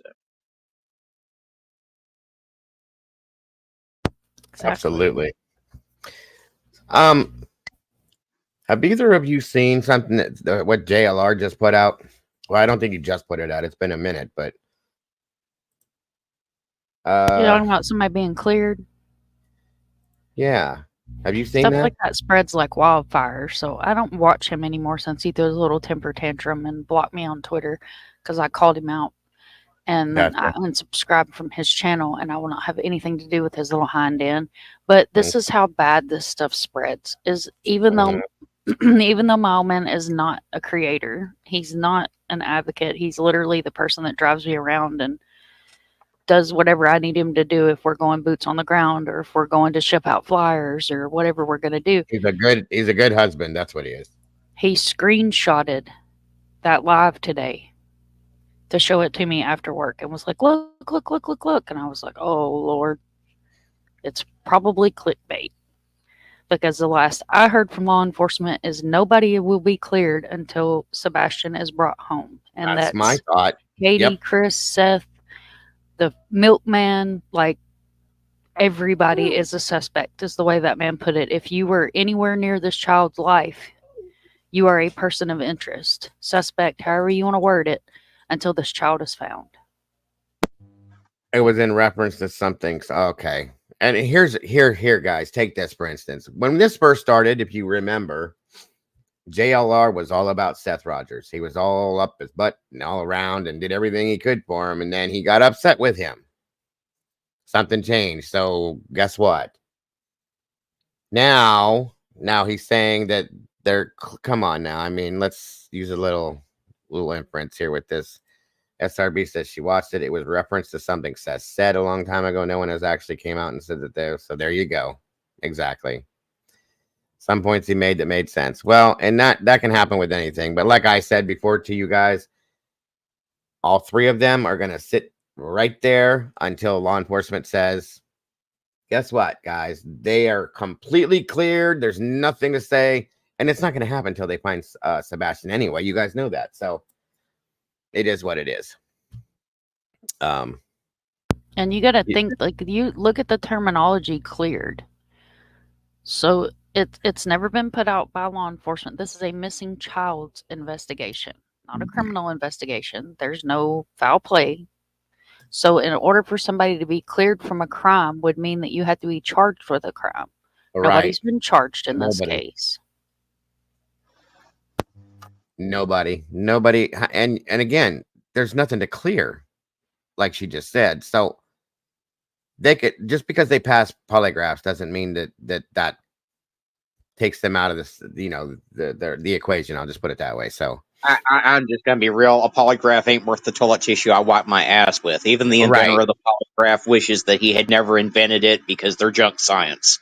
Yes. So and the courts don't even use them. That says a lot, guys. So anybody can pass a polygraph. So they ask you a question, did you do this? Well, in your mind, if you're sitting there thinking, I turned the coffee pot off this morning. Yep, I turned it off.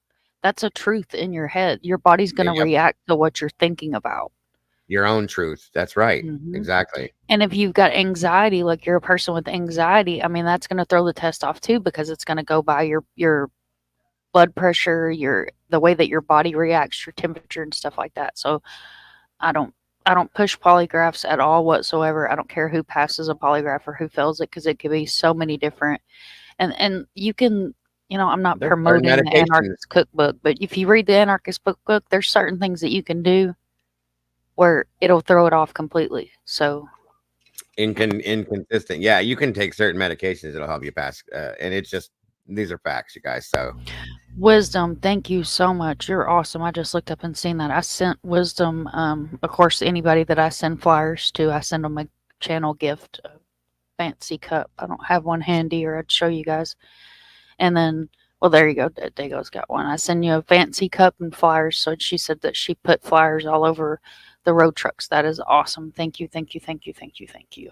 Yep, and I've had them put in multiple times now the Greyhound bus stations, the rest stops out on the turnpike, and they're up on the walls there. Thank God. I hope they haven't taken them down. I haven't been back, but they've said that they can stay here as long as they need to. And I'm in Ohio. I get it. Perfect. But still, you never know. It doesn't matter. I Captain sent James. flyers to Oh, go ahead. Washington. Yeah, sorry. I sent flyers to Washington to Sarah Maddie. You guys see her in chat sometimes. And she actually got in contact with her daughter that's in Alaska. So Sebastian and Vladik are all over the United States. Yeah, you have done amazing work on Vladik's case. I am so proud of what an advocate you've been for him. Thank you. I love them Mhm. dearly. Captain Jenks, handwriting matches. That's largely dependent on the judge, whether they'll be allowed or not. I've seen cases where they were allowed and later thrown out.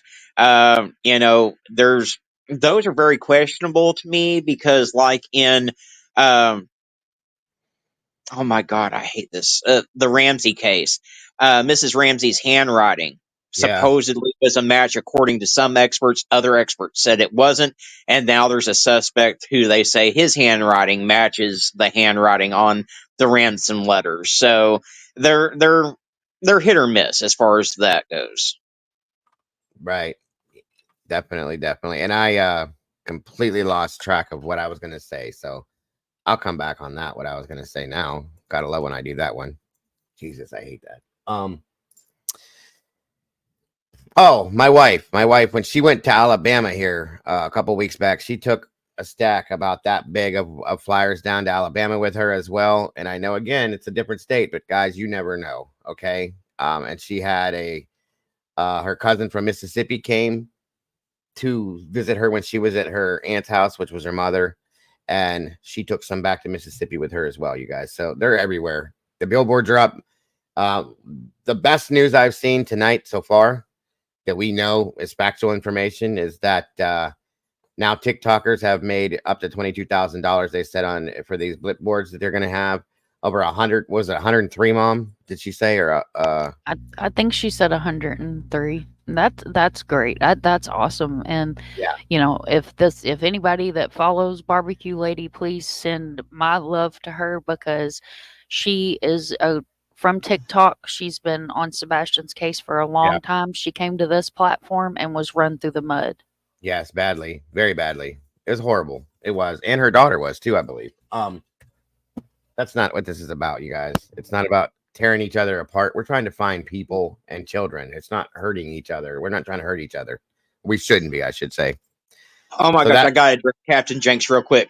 The Zodiac case. Did you see where a former cop came out and said that he believes his grandfather is the Zodiac killer? That is crazy. What? Yes. It's really? A former law enforcement officer came out and says he believes his grandfather is the Zodiac killer based on a number of different things that he's been looking at online. Wow, that would be insane. Holy hell, I have not heard that. Let me see here.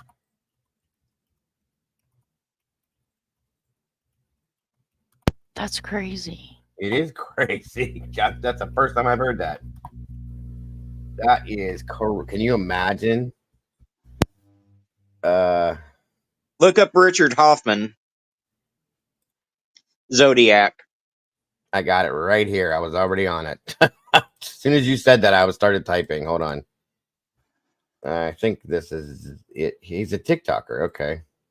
Motherfucking Zodiac killer, and this is okay. Then. Zodiac killer, and this is not clickbait. So please, I need the power of the internet to share this, bookmark it, and blow my comment section up. I want to start off by saying this is not just based off physical appearance. I typed in my grandpa's name on Google the other day, and to my fucking surprise, internet sleuths have been throwing my grandpa's name around for years, connecting him as the Zodiac motherfucking killer. As you can see here in all these pictures on the screen somewhere, that it looks exactly like my grandpa. Let's talk about it. My grandpa was a Vallejo police officer. Yes, the same area where the Zodiac killers fucking killings took place. Let's move forward. Let's talk about the Darlene Sharon murder. Let me tell you, this is not in any order, but the more evidence I give you, you are going to be convinced that my grandpa is in fact the Zodiac killer. Darlene Farron and her boyfriend Mike or Matt, forgot the fucking guy's name, were driving around Vallejo one night, a night that my grandfather happened to be on duty, driving an unmarked police car and wearing plain clothes. Mike, who ended up surviving the shooting, said that they were being followed around by this car all night in Vallejo before they pulled into Blue Rock Springs. They said when they parked, the car pulled in, a man hopped out of the car, and Darlene, the girl who passed away, said, "Oh my God, that's Richard. He's gonna kill us both." Apparently, she was dating a police officer in Vallejo behind her husband's back. She was apparently a thotty. Rest in peace, Darlene Farron. So this guy in her passenger seat is one of her many boyfriends. And it was well known by her friend group that she was dating a Vallejo cop, although she never told them the name. She had a painting party at her house a few weeks before her murder, and it was said that my grandfather, Richard Hoffman, showed up uninvited, and she told her circle of friends that she is scared to death of him, and he was not invited there. My grandpa denies these claims. He says he never laid eyes on her, but then later goes on to say, "I know that she worked at a restaurant locally here in Vallejo." How the fuck have you never laid eyes on her, Grandpa? You tell me about that. Let's move forward. As Mike said, right before they got shot, she said, "That's Richard. He's going to kill us both." My grandpa's name is fucking Richard Hoffman. Now let's talk about something else that I thought was really weird. In a letter that the Zodiac wrote, and my grandpa's police reports, and also this poem that I'm going to talk about later, my grandpa spells the word until wrong. He spells it wrong. He puts 2 L's at the end. Where in multiple letters of the Zodiac wrote, he also spells until with 2 L's at the motherfucking end. Well, let's talk about the Sherry Bates murder that took place a couple years before the Darlene Farron murder. She was in a library doing her homework. She had just moved from Nebraska. Nebraska, why do I mention that? Because my grandpa lived in Nebraska. My mother, biological mother, was born in Nebraska. My grandpa was also in the Navy. Sherry Bates' brother was also in the Navy. This is weird, right? It's all coming together. Well, this murder took place. She was at the library studying one night. She leaves and gets shot up. Where they found a poem handwritten underneath a motherfucking desk. And forensic analysis and handwriting analysis say that is the exact writings of the Zodiac. And they say that this is possibly the first killing that the Zodiac ever did. Well, this letter was initialed RH at the very bottom. RH, Richard Hoffman. Forensic analysis experts said that letter was written by the Zodiac. So why is no one connecting this to my motherfucking grandpa? Somebody tell me why. It is said that my grandpa and Darlene, the one who got shot in Blue Rock Springs, had a romantic sexual relationship behind everybody's back, behind my grandma's back. Let's talk about his character. My grandpa's character, he was known in my family to be abusive, controlling, manipulating, and also unfaithful to my grandmother. Now we're going to sit here and pretend that my grandpa didn't do this shit. They also say that the crime scene was tampered with. Why did Darlene's family get a call that she was shot before the cops even knew about it? And that call was placed by a payphone outside of Vallejo Police Department. Someone tell me that. And my grandpa was first on scene to that shooting. And later it was revealed that scene was tampered with. My grandpa showed up on scene within 5 minutes of the shooting being reported. He sent away the officers that responded with him. Who sends away responding officers on a possible double murder? And the crime scene was tampered with. It was later revealed. So you're still going to tell me my grandpa is not the Zodiac killer. What are we going to do about it? I don't fucking know. My grandpa's on vacation in a grave somewhere. But I'm convinced my grandpa was a Zodiac killer. Yesterday, I posted a video that's now at like 3 million views, talking about how my grandpa, Richard Hoffman, was a Zodiac killer. There's a lot of questions in the comments section. I'm going to try to address those. I'm also going to show you guys a few clips from a documentary that includes my grandpa interviewing, acting weird. To my knowledge, it's acting weird for him. During the ride to the hospital. And of course, her shirt or sweater, whatever she was wearing, was off. And each time that ambulance attendant blew air into her chest, there was a little piece of material from her bra that I could see fluttered with every breath he blew into that girl. This piece of material would flood. And then a witness statement from the guy, Mike, who was with Darlene Farron the night of the shooting in Blue Rock Springs. A friend of hers, not to worry about it. He was just jealous.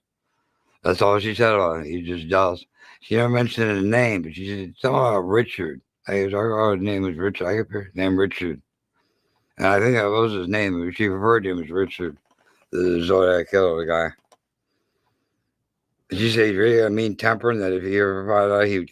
So first, I'm not excited. I'm not happy. I'm not thrilled. I'm not proud. A lot of people in the comments are thinking that I'm proud. I am shocked. My jaw's on the floor, and I'm simply sharing information with you guys on the internet. That is it. Not proud. I'm indifferent. I don't feel any type of motherfucking way. Me and my grandpa did not have a relationship after the age of 9. I spent damn near every Christmas there at his house up until I was 9 when my father got custody of me.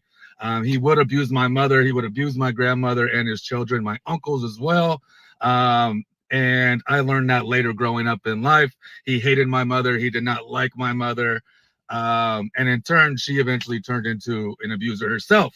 Moving forward, what else was there to answer? No DNA shit. I don't know. In terms of writing, I don't have any handwritten anything. I don't know if anyone searched the house for his belongings. Like I said, I am not close with my mother's side of the family after the age of 9. I'm now 35 years old.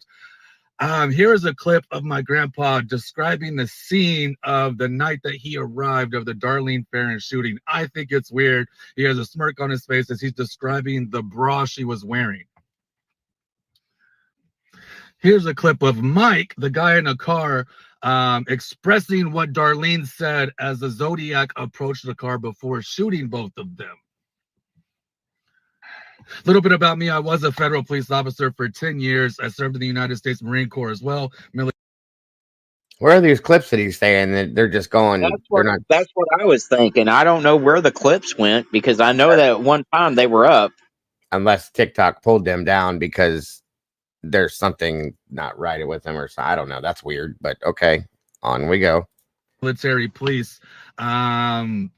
That's my background in terms of law enforcement. I am no longer an officer. I medically resigned in April 2021. That's a little bit about me. I will be going live from Blue Rock Springs in Vallejo, California, the site of the Darlene Ferrin shooting. If you guys want to join, I made an event. It's in my bio. Please register. My grandpa was a Zodiac killer, part 3. If you have not seen parts 1 and 2, please go watch it. I want to start this one off by saying, once again, clarifying, this is not me glorifying my grandpa being a serial killer. This is not me excited and happy and pumped up, or as you guys would say in the comment section, flexing. I'm not flexing anything. I'm simply sharing information. I would assume that any human out there who discovered that their family member is possibly a serial killer is going to show some type of emotion. I don't know if you guys expect me to be crying or what. Anyway, today we're going to talk about a few things that also I connect as my grandpa being a motherfucking Zodiac killer. Number 1 is in his police report describing the Darlene Ferrin crime scene. He writes it out, and this is all in quotes, as you can see here on the screen. Pause to read. He writes it as if he's writing a poem, and we know that the Zodiac also wrote the fluidity. Quotes, as you can see here on the screen. Pause.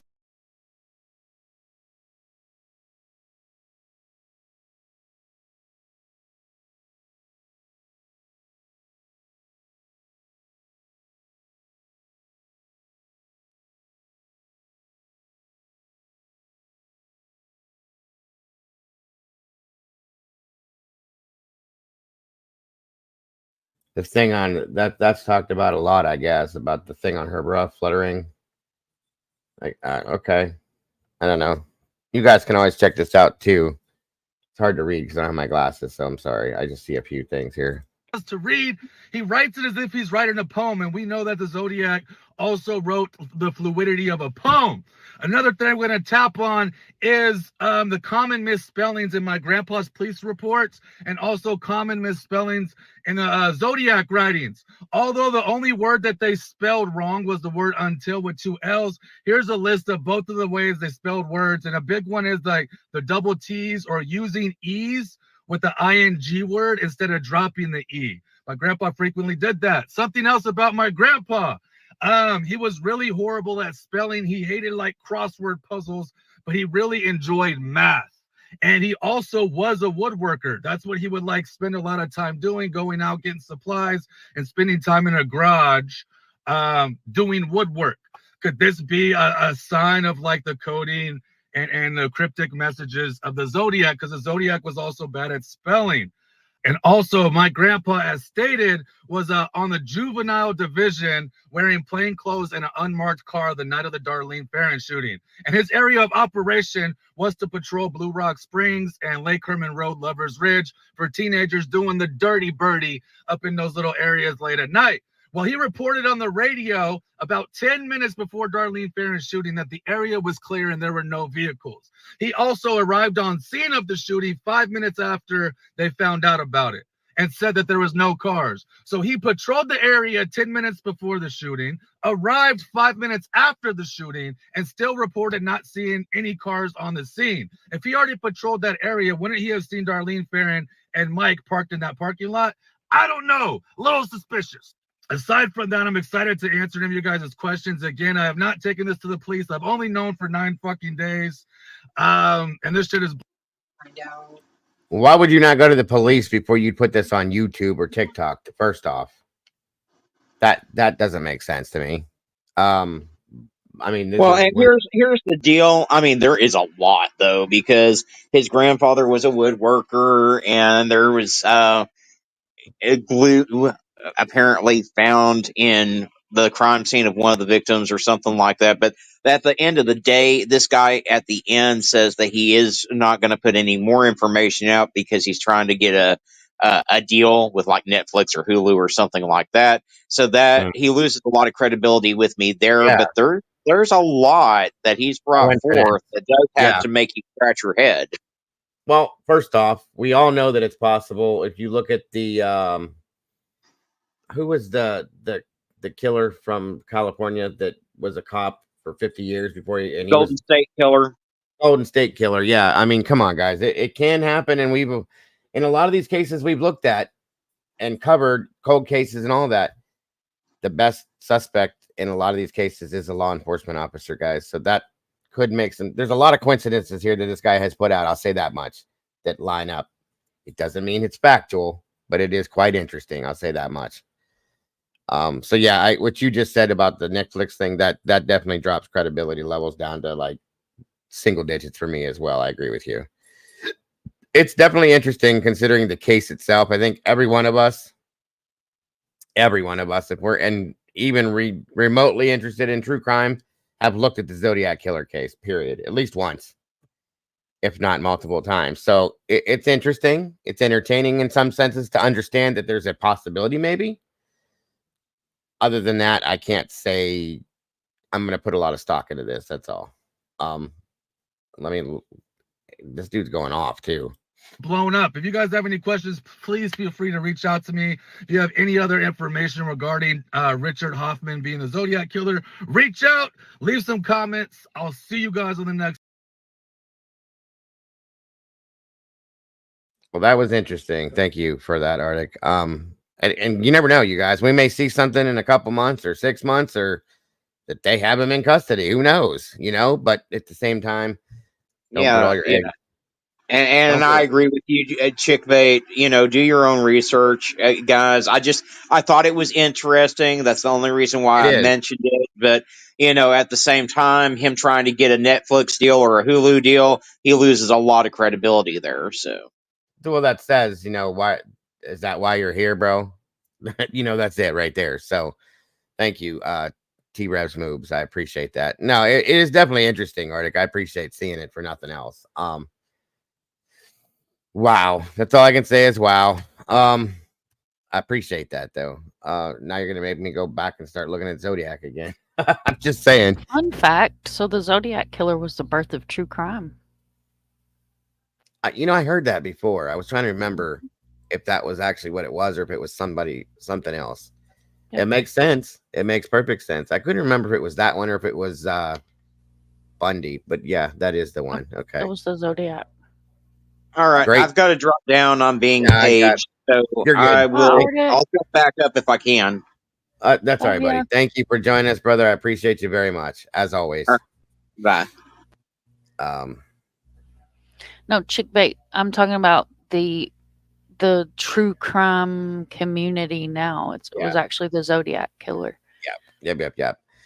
But what you're Gordon saying though, and Jack the Ripper are that was 2 totally different cases. Yeah, right. I'm talking like in our times This today, where we time, had genre. social Yeah, media and the news actually started covering graphic cases and stuff like that. absolutely.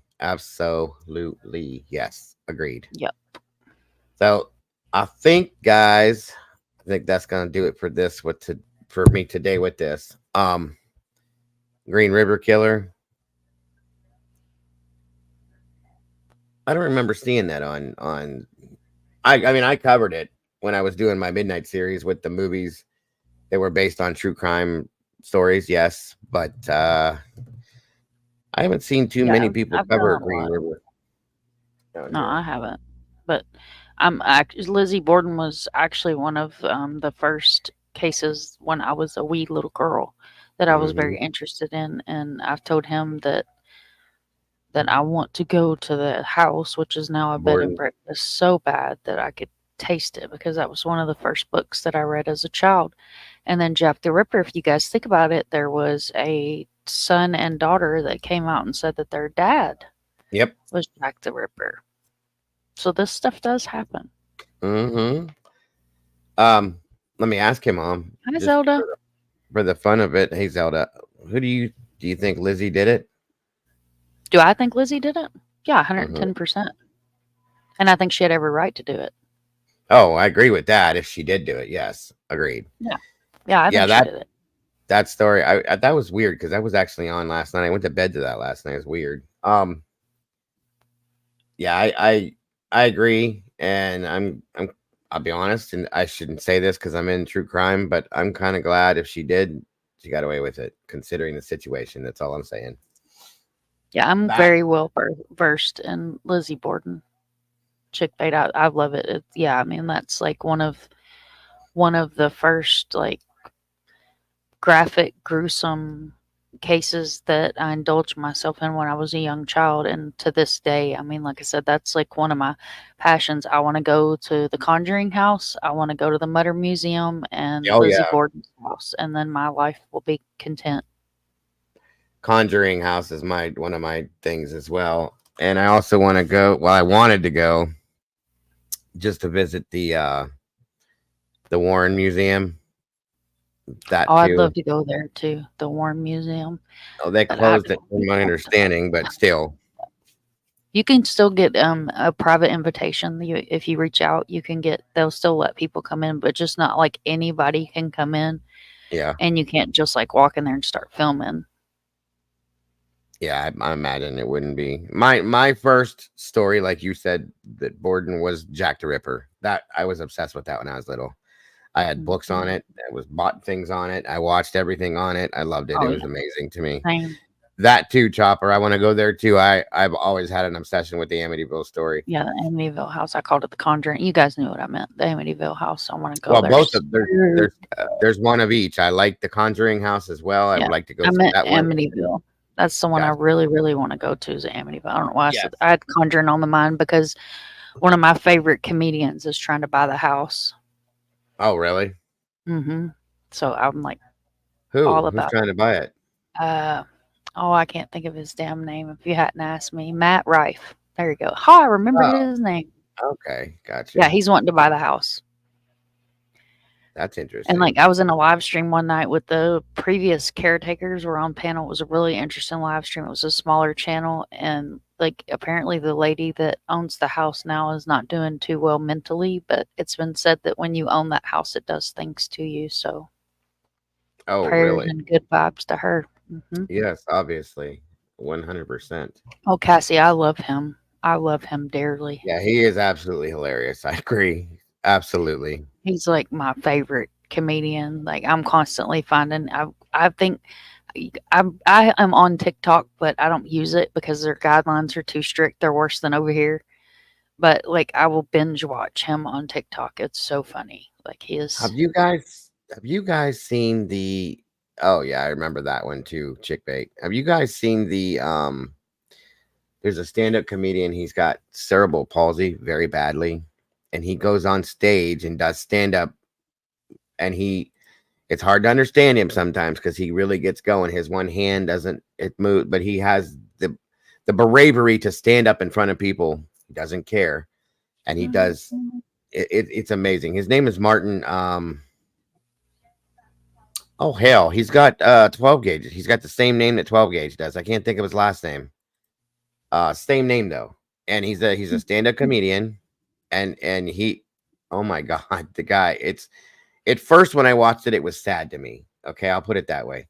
And I was just like, oh my god. And then I thought about it, and I listened to the other comedians because he did a special show a few times. Oh my god, you guys, he's hilarious, and it's so brave that he does what he does, and I just it literally like brought a tear to my eye to watch this man stand up and do what he does, and he's really actually very funny. What is his name?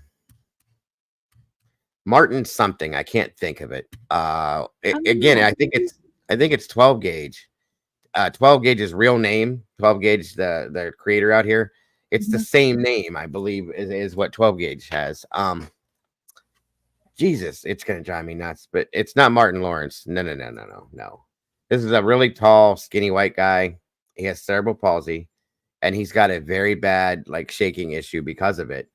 And his voice shakes really bad, but he doesn't care. It's not Morton Downey. No. Martin, good Lord Almighty, I can't think of it. Hey, welcome back, sir.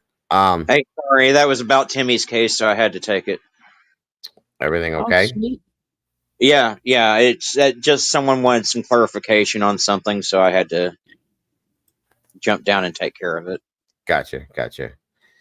Are you familiar with any comedians? Offhand, Arctic, do you know? Well, I mean, I do. I mean, not the name, not the big name ones I'm talking about. Any less? There's a gentleman I just saw him not too long ago. The first name's Martin. I know that much, but he's a stand-up comedian and he's got cerebral palsy, very bad. And he goes up. Oh, I know who you're talking about. I can't think of his last name, but I know who you're talking about. Yeah. And he's hilarious. He's absolutely hilarious. And I just think it's amazing. We were talking about comedians for a second when you left and that got brought up, but it reminded me of him that he does what he does. He's so brave to do what he does without worrying about anything anybody says. Yeah, Josh Blue. Josh Blue's his name. Is it Josh Blue? Okay. Maybe that is. Think. I know that might be his one, but this other guy's name is Martin. I swear his first name is. Martin Phillips. They're saying Martin Phillips. That's who I'm talking about. Thank you. Hold on. I know who Josh Blue is. Yes. This guy right here. You guys, it's so, like I said, the first time I saw him, it was actually broke my heart at first. And I'm like, oh my God. And then I watched him do what he does. And I was like, God, the bravery this guy has to do what he does. Let me see here. Let me show you. He does these Kill Tony stand-up things. Okay. And listen, this guy is so lighthearted, and it's part of his thing. He does these shows with other comedians where the comedians will sit at a table and they talk to him and they make fun of him, you guys. And it's like, you get pissed at first. Like, what are you saying that for? He turns around and goes back at them. He doesn't take it that way. It's really, really, the guy's a trip. But it was, at first when I watched it, I was like, Jesus, this is sad. But no, not. And that's not what, I watched an interview with him after I saw him a couple of times. I was curious then. He doesn't want people to feel bad for him. He doesn't want people to look at him that way. He said, this is part of what I do, and that's why I do it. And it was amazing to me. I think he's hilarious, though, personally. I'll have to look into him because Josh Blue's the one I was thinking of, and I haven't heard of Martin Phillips. I'll have to look into him. Watch this real quick. I'll show you guys something.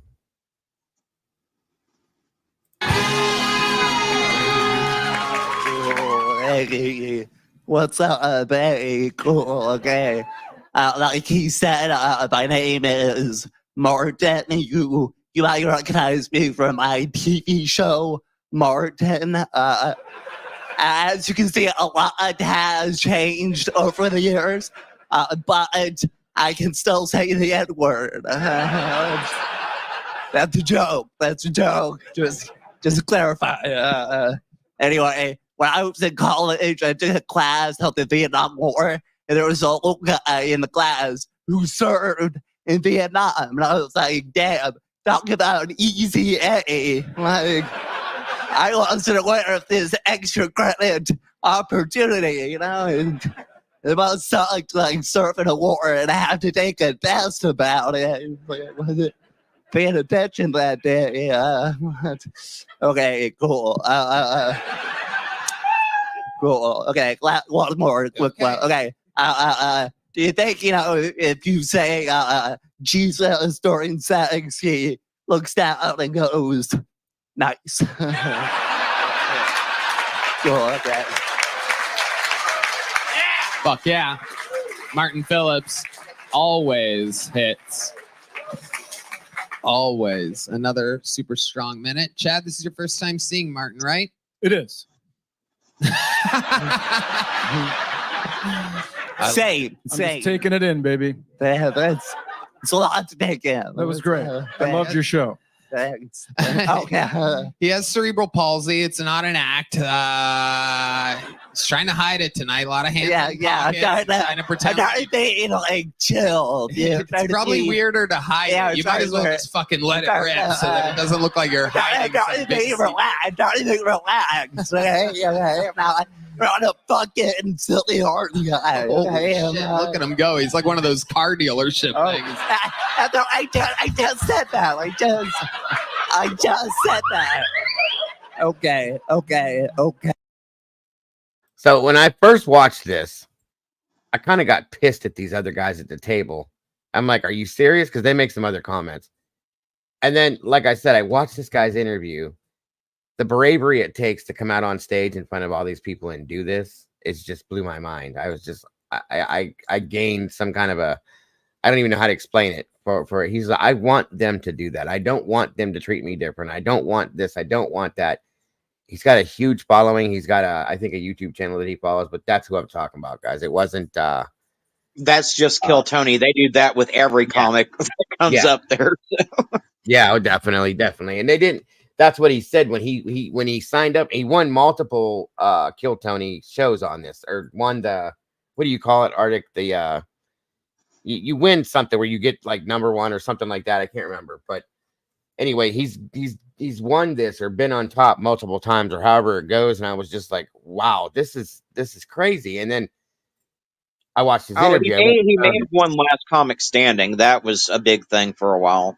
I think he did. I think that's what it was or something, but he came out on top of the Kill Tony thing or something like that. It was, they were talking about, these guys love him. And I was just like, good God, the bravery it takes to do something like this. Wow. You know? And he did, and he does it on YouTube. I think he's got a channel. He goes on with these women sometimes and they do, and he's hilarious. You got to go check him out if you haven't seen him. He really is awesome, you guys. So, that was who I was thinking of when we were talking about that, Mom. Anyway, and then the other guy, yeah, I know who you're talking about now. When I pulled him up again, guys, the bravery it takes to put yourself out there in front of the world, knowing how society is in some senses, you gotta love it and respect it. That's all I'm saying. So, all right, everybody. Exactly. I like that they treated him like a person and not like someone special. That's what he wants. That's exactly what it is. And he goes, when he first started doing comedy, that they did treat him that way, and it used to piss him off to no end. He said he walked off, I don't know how many stages, because they were like, well, be nice now. Don't do this. And he said, fuck you. Don't be doing that to me. And blah, blah, blah. I was hilarious. But so, yeah, Look, you gotta when you've got a disability and you're doing stand-up comedy, you embrace that shit and you use that shit in your act. When I was going through radiation treatments and I was doing my stand-up act, I used to go on stage and be like, well, life is good since I got cancer. I'm going through radiation treatment right now. There's a bright side. I don't need a nightlight anymore because I fucking glow in the dark. And if I point at a bag of microwave popcorn, it pops itself. No need for a microwave anymore. So I'm saving a lot of money on energy bills now. You. Only you. Fuck you, dude. This is why we love you. Oh my God, that was stupid. I was choked. That was great. I love it. That was great. You almost killed me, dude. That was nuts. I did not expect that to come out of your mouth. That was that was awesome. I love it. Oh my God, we should do that one night. We should do that one night. I'm not very funny, but that would just be fun, just for like a decompression stream, just to sit up and do that kind of stuff. I think it'd be great. The popcorn was the best, yes. The glowing in All the I dark, know is dirty jokes, though. they're all fun. Doesn't matter. That was too much, though. That was too much. Thank you. Well, something else I've noticed recently, I was almost late to a stream the other night. In fact, I typed it in the chat. I was late. I was running late to your stream because I got caught up in traffic. All the damn prostitutes were congregated around the damn cemetery. And for a minute, I was like, what the fuck's going on? Why are all the prostitutes by a cemetery? And then it dawned on me, it's the one place everyone's literally dying to get laid. So.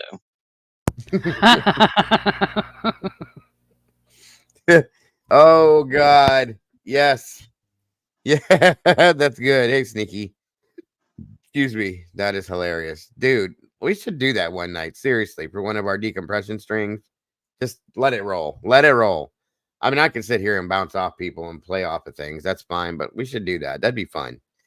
Give everybody a little bit of chance to smile every now and then. We definitely need it, you guys. That's fact. So, just like this guy here said the other day, if you don't laugh every now and then, it'll make you cry with all the stuff that we look at. Seriously. I'm going to be remembering that one for a while. That was good. We can even bring Doodle in here. She's hilarious. Dirty jokes. I got a bunch. I bet. Oh, I got a whole bunch of those. I'm going to have you guys can put the earplugs in because Doodle said she peed herself. I bet because I almost did. That was good. What the hell? My ex-husband had testicular cancer. He used to tell that instead of playing pocket pool, he was playing ping pong. Oh, wow. That's wrong. That is wrong. Good God. I mean, yes, listen, you got to use what you got, guys. I used to fuck with people literally, purposely. I'm saying it like this. This scar right here, for those of you that haven't seen it, I'm sure most of you have. When it first happened, when I first had the surgery and it left a scar, I was very angry about it, okay? Because, your appearance is your appearance. And then after a while, I think I went through phases with it. And I went from angry to, or I went from embarrassed, let me say, embarrassed to angry to I don't give a shit. The angry section is where I had the most fun with it because I got tired of people going, what happened to you? Oh my God, that's crazy. What happened? So I just started telling people things like I was at a bar one night with my wife and she was talking to some friends on one side and I was on the other side and somebody did that whole thing. And some people are just so rude the way they do it. Like, oh my God, what happened to you? And I said, well, I pissed my wife off one night and we were doing something. How did I put this? I said, me and my wife got into an argument one night and I was outside trimming trees and she got angry with me and she picked up the chainsaw and she started chasing with it and I slipped and she caught me. There it is. And they were like, oh my God, is she in jail? And I said, no, she's right over there. And they turned and they turned and looked at her like, oh my God, you're an evil person. And she waves and goes, hi. I said, see, I told you. Just like that. So I've done stuff like that for a while with this until people started getting a little offended by it. So I just said, no, I never mean offense when I joke in a stream or anything like that. But when you cover stuff as heavy as we do, if you don't crack a joke once in a while, you'll end up putting yourself in an early grave. Y'all know why you'll never see a T-Rev or Dolly walking into a bar. They're so short they just walk under the damn thing. Yes. Very good point. Very good point. That's great. We can make some crank calls on. I don't know if that's a good idea, but what was that show that used to do that?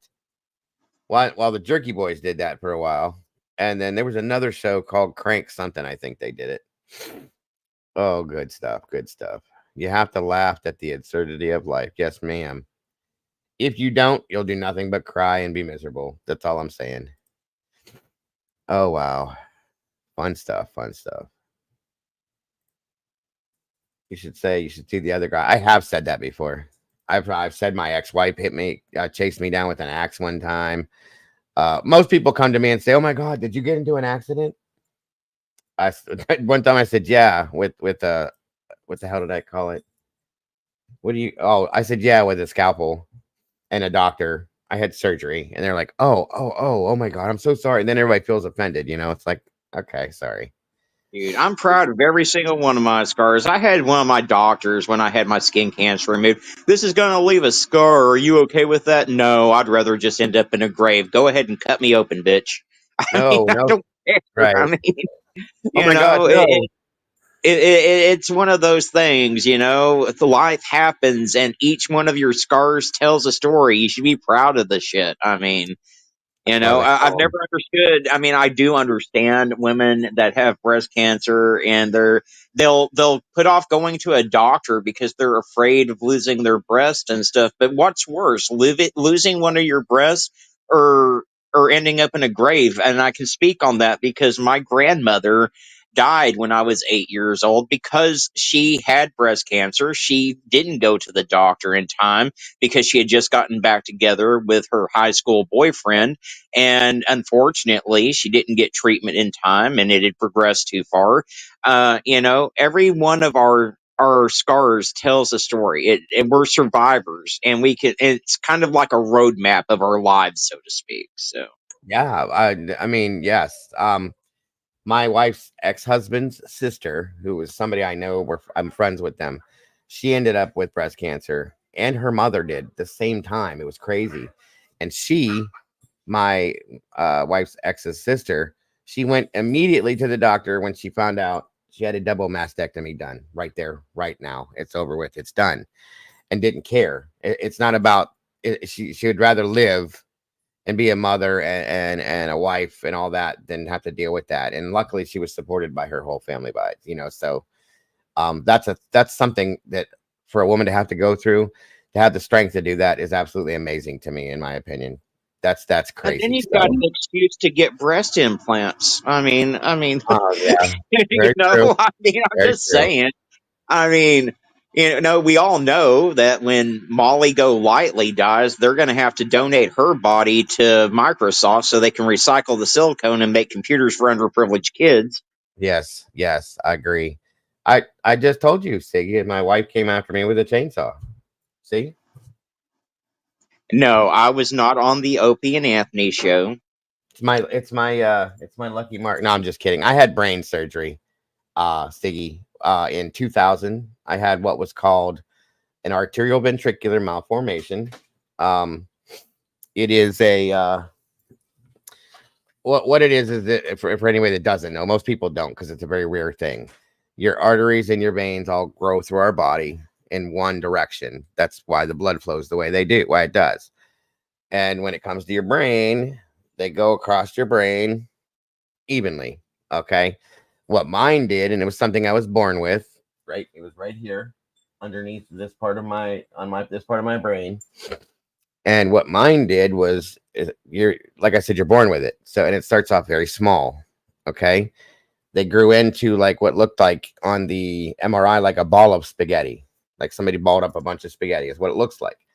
So therefore, in turn, as it gets bigger and bigger, it slows down the blood flow to your body and your brain, and it pushes because it gets heavier and larger, and it's in between your skull and your brain, unless it's inside your brain, which mine was not, luckily. That would have Well, made it that way slow blood flow to the brain would explain a lot, Dago. It does. Thank you. Absolutely. See, I have reasons for my stupidity, you guys. But the funny part of this whole thing is how I found out. Like, you guys know I was a firefighter, and we were actually doing a body removal at one time. And the first time I had anything from it, I bent down to grab the cot, squatted down to lift it up, and when I did, right here, I felt like somebody took an ice pick and went, eh. And I'm like, good Jesus. I was like blinded for a minute in my eye, and I stopped and I'm like, what the hell was that? And then it went away. Okay, weird. And when you're in EMS and you grow up in a medical family, you kind of know what certain things are. So another time I was sitting at work, as it progressed, I was sitting at work drinking my coffee, and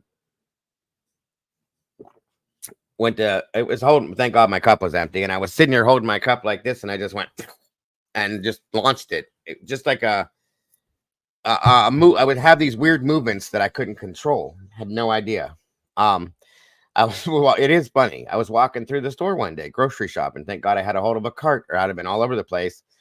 My right side, my right leg, just went dead, like it didn't exist. It turned into a rubber band, and I like did one of these deals and collapsed. And I'm holding the cart, like, what the hell? And I couldn't feel my leg for about 10 minutes. It was weird. Another time, I was having a conversation with somebody. We're just talking away like we are right now, and I just started talking like this, like I had a stroke. And they're like, "What the fuck is wrong with you? What do you mean?" And they said, "Your whole face just went to the side and dropped." And I went, okay. And then I would get these little headaches. They always came to this side of my head, though. I started going to my doctor and to the emergency room when these things were happening because it was freaking me the hell out. Like I said, having a medical background, growing up in a medical family, you kind of like, something's not right, okay? So let's go get this fixed and figured out. For 6 months, I went to the emergency room almost every other day and my own private doctor all the time. And both of them told me it's psychosomatic. It's just something going on in your head. I said, "Are you serious? I'm having non-voluntary movements in that I can't control, and you're going to tell me that it's psychosomatic?" Or if I'm sitting here and my arm jerks over, like come on, this is ridiculous. "Well, we can't find nothing. We did CAT scans. We did this. We did that." I said, "Guys, you haven't done an MRI." "Well, we don't really need to do that." Well, what it was my insurance was jerky ass insurance, and it wasn't going to cover that unless it was something deemed necessary. They didn't deem it necessary because when they did the CAT scan, they did a CAT scan with contracts where they inject you with like ink or dye or something. It's dye. And then they said, "Well, we didn't see anything for that. Your x-rays, nothing showed anything. We're not going to see anything on MRI that we wouldn't have seen." I'm telling you, I think you need to do an MRI. They wouldn't do it. So I was supposed to have an MRI done on my back because I had hurt my back. That was the first time I hurt my back. And I had to cancel it, truly enough, because I had to work. And I was supposed to reschedule it. Now, this is no joke, you guys. I still can't believe that this happened this way, but it did. And I could get documents to show you this. Hey, Ms. Barbara, good to see you tonight. Great to have you here. So I called them one day, my first wife, the creature. She was like, "Why don't you just try and see if you can like get your..." She came up with the idea, to be honest with you. And I'm like, that'll never work. That'll never work. Because you ain't going to know till you try. Because I wouldn't leave it alone, guys. I was going insane. It was driving me nuts. And my headaches were getting worse. I was losing sight on my left side. It was just bugging me. So I called and I said, "Listen," I said, "I had an MRI scheduled at this January something. I can't remember." I said, "And I have to reschedule this. It's been a while now." They told me to reschedule it whenever I could, when I got some free time. I said, I'm able to do this now. She's like, "Okay, that sounds good, Mr. Mayoris, blah, blah, blah. What's up, Look-see? When would be good?" I said, "As soon as possible." She goes, "How about tomorrow at 11 o'clock? I said, "That would be amazing." She goes, "What was this for again?" I said, "My head." She goes, "Okay, no problem." Really? And she wrote that down. "We'll see you tomorrow at 11 o'clock at Advanced Radiology. Thank you so very much." I went to the appointment, set it up. How do you not find... How did this happen? Okay. The only thing I can think of is angelic justice or something. Okay. Or whatever you call that. But anyway, I went in, had the MRI. It sucked. I hate them. I'm very claustrophobic. Horrible, but I was scared to death. They did it. I did it at 11 o'clock that morning. At 5:30 that afternoon, my doctor's office called me and said, "Joe." I said, "Yeah. How you doing? This is Dr. Sutton." Dr. Scotia was my doctor at that time. "This is Dr. Scotia's office. Doc said he needed you to come in first thing in the morning. He wants to discuss something with you," so on and so forth. I knew right then and there. He's never done that to me before. I knew right then and there that they sent it to him because, you have to give them that information and stuff. And that's what it was. And I didn't sleep that night. I was scared to death. I was petrified. They were going to tell me I had some inoperable brain tumor or something. I go in the next day, 8 o'clock in the morning, before his office even opened. He wanted to see me. And he's got these things up on the, where they put the x-rays and stuff like that up there. You can see it on that light board thing. And I'm looking at this before he even come in. I'm sitting there like, what the hell is that? They do slices of your brain is what they do. And it's inside and outside. This grew inside, but it sat outside, if that makes any sense. Like it was kind of in and out at the same time. It's hard to explain. And he comes in and he just looks unnerved. Probably because he was worried that there was going to be a malpractice suit, because I went to him for 6 months telling him there was something wrong with me, and he knew. And he's like, so how are you feeling today? How you doing? How's things been? This and that. I said, you know how things are going, Doc. You know what's been going on. Let's skip to the trace. What's going on? Okay. He goes, well, he goes, I'm pretty positive that what this is called is the AVM thing. He goes, I'm not sure, though. I want to send you to Dr. Brian Broker. That's a neurosurgeon local. And I think I would feel more comfortable if he were to read this, but that's what I'm pretty sure we got going on here. He goes, this is operable. It's fixable. You're going to be okay. And I'm thinking, I'm asking all the questions. Is this a tumor? Am I going to die? Is this, is that? All that fun stuff. So I go to this other doctor. He was so pleasant. By the way, I left that doctor shortly thereafter that because of what he didn't do for me. I go in with this guy. He hooks me up with this. He goes, all right, this is what this is. This is absolutely what it is. He goes, it is rare, but it does happen. There's people that walk around with this all day long, their whole life, and they never have a problem. But the problem with this is that you could also have an aneurysm at any time and drop dead. It's up to you. I said, what do you mean it's up to me? There's no question here. What are the odds? Am I going to keep it and deal with it? Or am I going to do the surgery? What do you think? So he said, now I can do this. I've done a couple of these. He goes, but I would be way more comfortable if I could refer you to a doctor at Cleveland Clinic. And I said, you ain't got to question me. Let's do it. I said, I don't doubt you, but if you're telling me you've done a couple of these and I can go to a doctor that does these 20 or 10 or 15 of these a day or a week, then yeah, there's no question. And plus Cleveland Clinic is Cleveland Clinic, I went to Cleveland Clinic. Cleveland Clinic's one of the best. It is, especially for brain and stuff like that. They are amazing. When I was up there in the hospital having this done, no lie, the Prince of Egypt was in there having a procedure done. I mean, the Prince of Egypt, folks, came from Egypt to Cleveland. The floor was locked down with men holding machine guns, his guards and his men. You know what I mean? You couldn't get on that floor unless you were a patient or family of a patient on that floor, or you worked there. That's it. So, but yeah, I went to Cleveland Clinic. The doctor was amazing. I said, oh yeah, this is no problem. We can fix this. Bing, bang, boom. We're done. And you'll be back to normal within 6 months to a year. At the very latest, everything will be good. Well, it didn't even take me that long. I went in. I had 2 procedures. I went in November 31st of 1999. No, hold on a minute. November 31st of 2000. Sorry. I have to think back. And they did a thing where they go up through your groin, through your carotid artery, and they take a little tiny piece of glue about that big, and they stick it in the artery, the main artery, because you can very easily bleed out when they do this because there's so much pressure behind the blood. When they cut this open to fix it, you're done. It can boom, just like that. You know how fast it takes, you could bleed out. So they did that the night before, and then I had to have some radiation treatment that night where they put you next to this huge machine, and all the hair fell out within 24 hours, basically. The next day I went in about 7 a.m., and they did this where they cut the skin open. They laid that down. They drilled 3 holes. I have a hole here, here, and here. They're still there. And then once they put those 3 holes in, they take a little bone saw and they stick one in there, and they drilled open or cut that open, pulled the skull off, and it's exposed. There's a little sack they have to cut into too. I could watch this, by the way, you guys, because they have to keep you awake for most of this. I was slightly, no, I wasn't even twilighted. I was slightly, I was relaxed. I'll say that for the beginning of it. Okay. When they do all that, because they have to make sure that you don't do something weird for that. And then they put me completely out when they go in to do the brain part.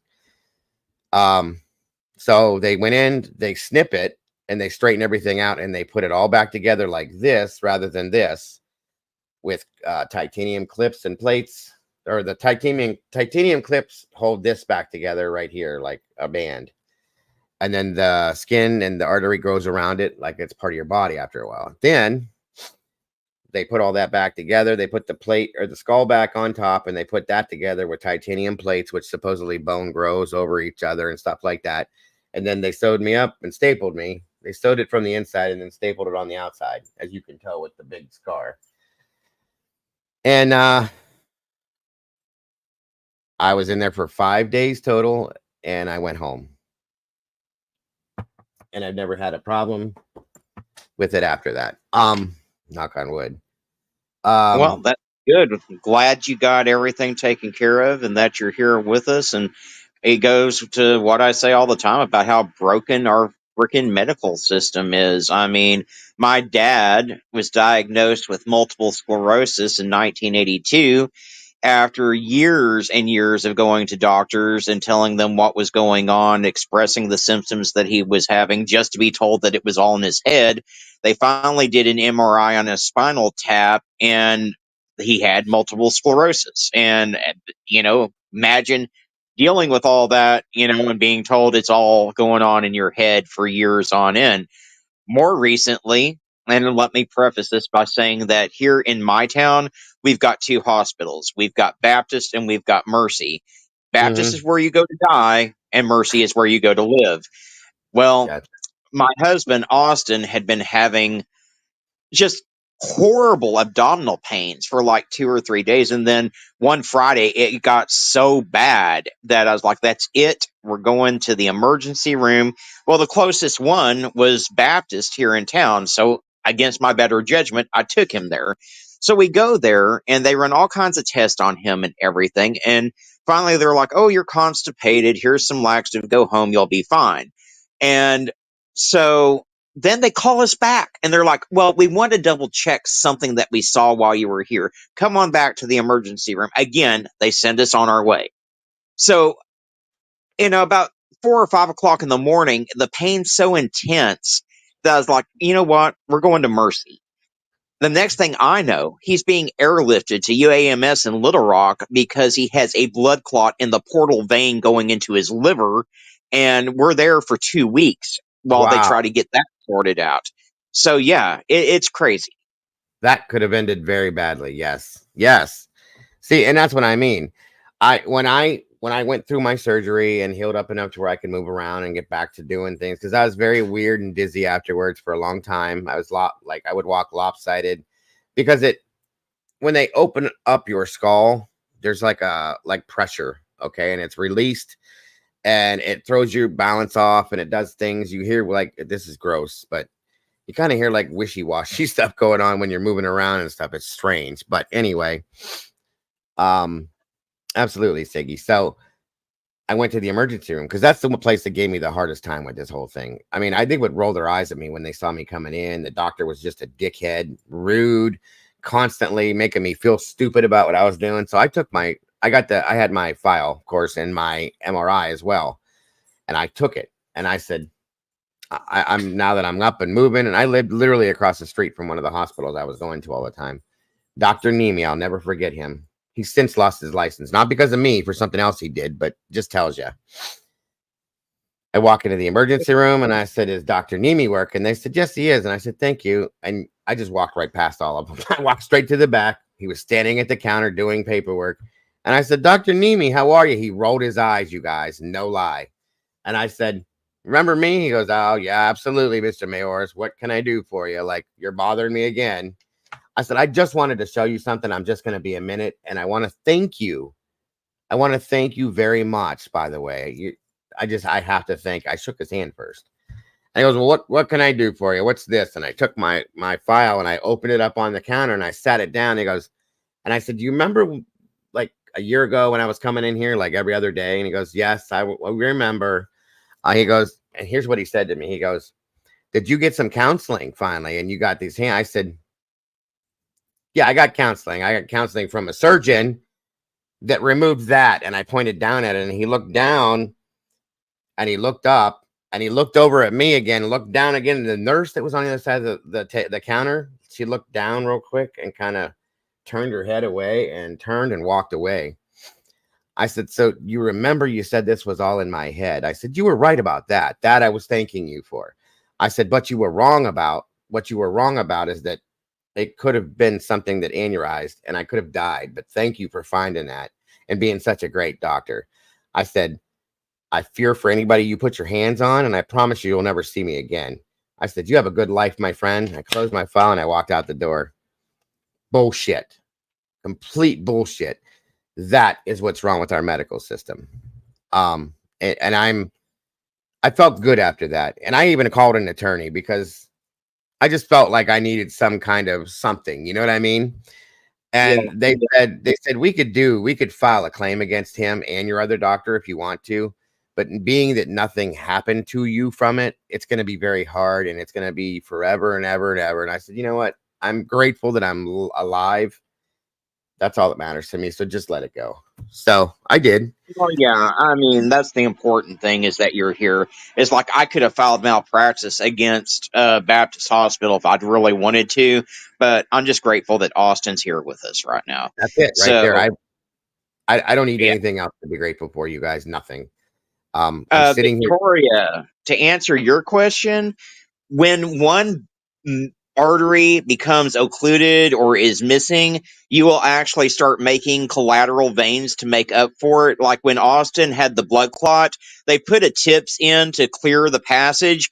It eventually became occluded, the tips did, but they said, we went back to UAMS. They ran tests. They said, don't worry about the fact that it's occluded because you've already started making new collateral veins. And so far, he's had no more issues. Yeah, they grow in our bodies all the time, Victoria. So that would make sense. It just depends on your situation as well. But the thing is I'm grateful that you're alive, Victoria. That's amazing that you are, and it's wonderful that you are. So, and like I said, with me as well, I'm beyond grateful that I wake up every day, that I watch my children grow up, that I'm with my wife now, that I wasn't then. I had another child. Unfortunately, I wasn't able to finish out my job with the fire department because I ended up hurting myself. I'm still here though, and I've met all of you people because of this. God knows if I had let this go, I may have never existed out here, you guys. You know what I mean? So that means everything to me. It really does. So anybody that ever had, I'm gonna say this though, and I've said this for years to everybody I've ever met that's ever asked me about this. I think people know their bodies better than anybody. Okay? And I think that if you know something's not right within your body, trust yourself.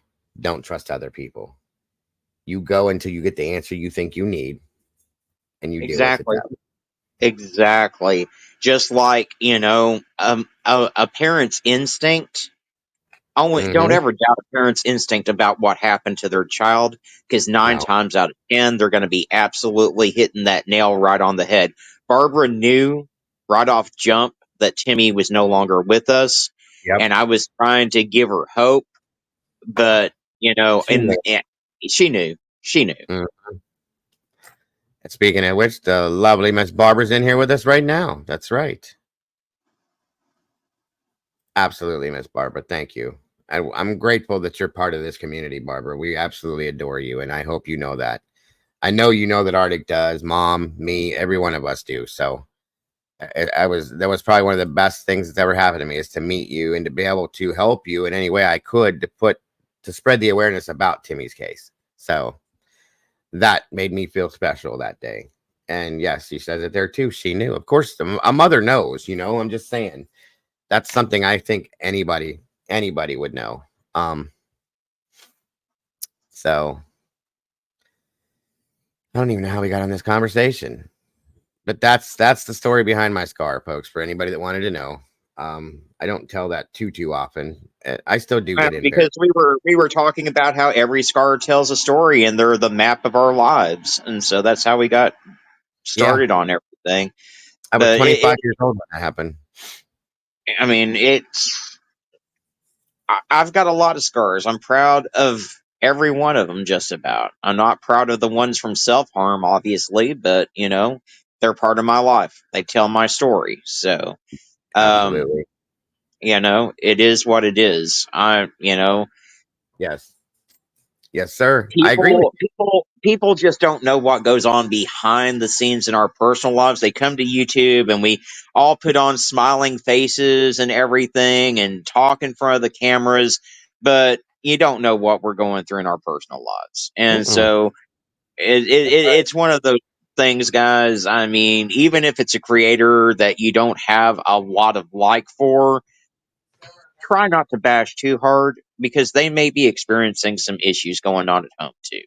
I just watched this morning the first video I've watched since Dolly came back. Okay. Everybody knows I didn't care for Dolly, the way he handled things, Jimmy, whatever you want to call him. Guess what, guys? He's still one of us. Okay. And he's still a human being. He still has a child and a wife or girlfriend, whatever you want to call it. His daughter Tiffany was horrified when he had his heart attack. Okay. Imagine how your child would feel.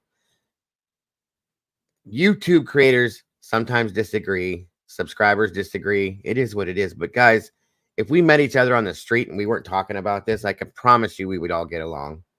We all would. If we weren't talking about any of this, we're all people, guys. Again, I've always said this, we're all the same brothers and sisters under the same God. If you're a religious person, I'll just put it that way. And I personally, when I heard that Dolly had a heart attack, it horrified me.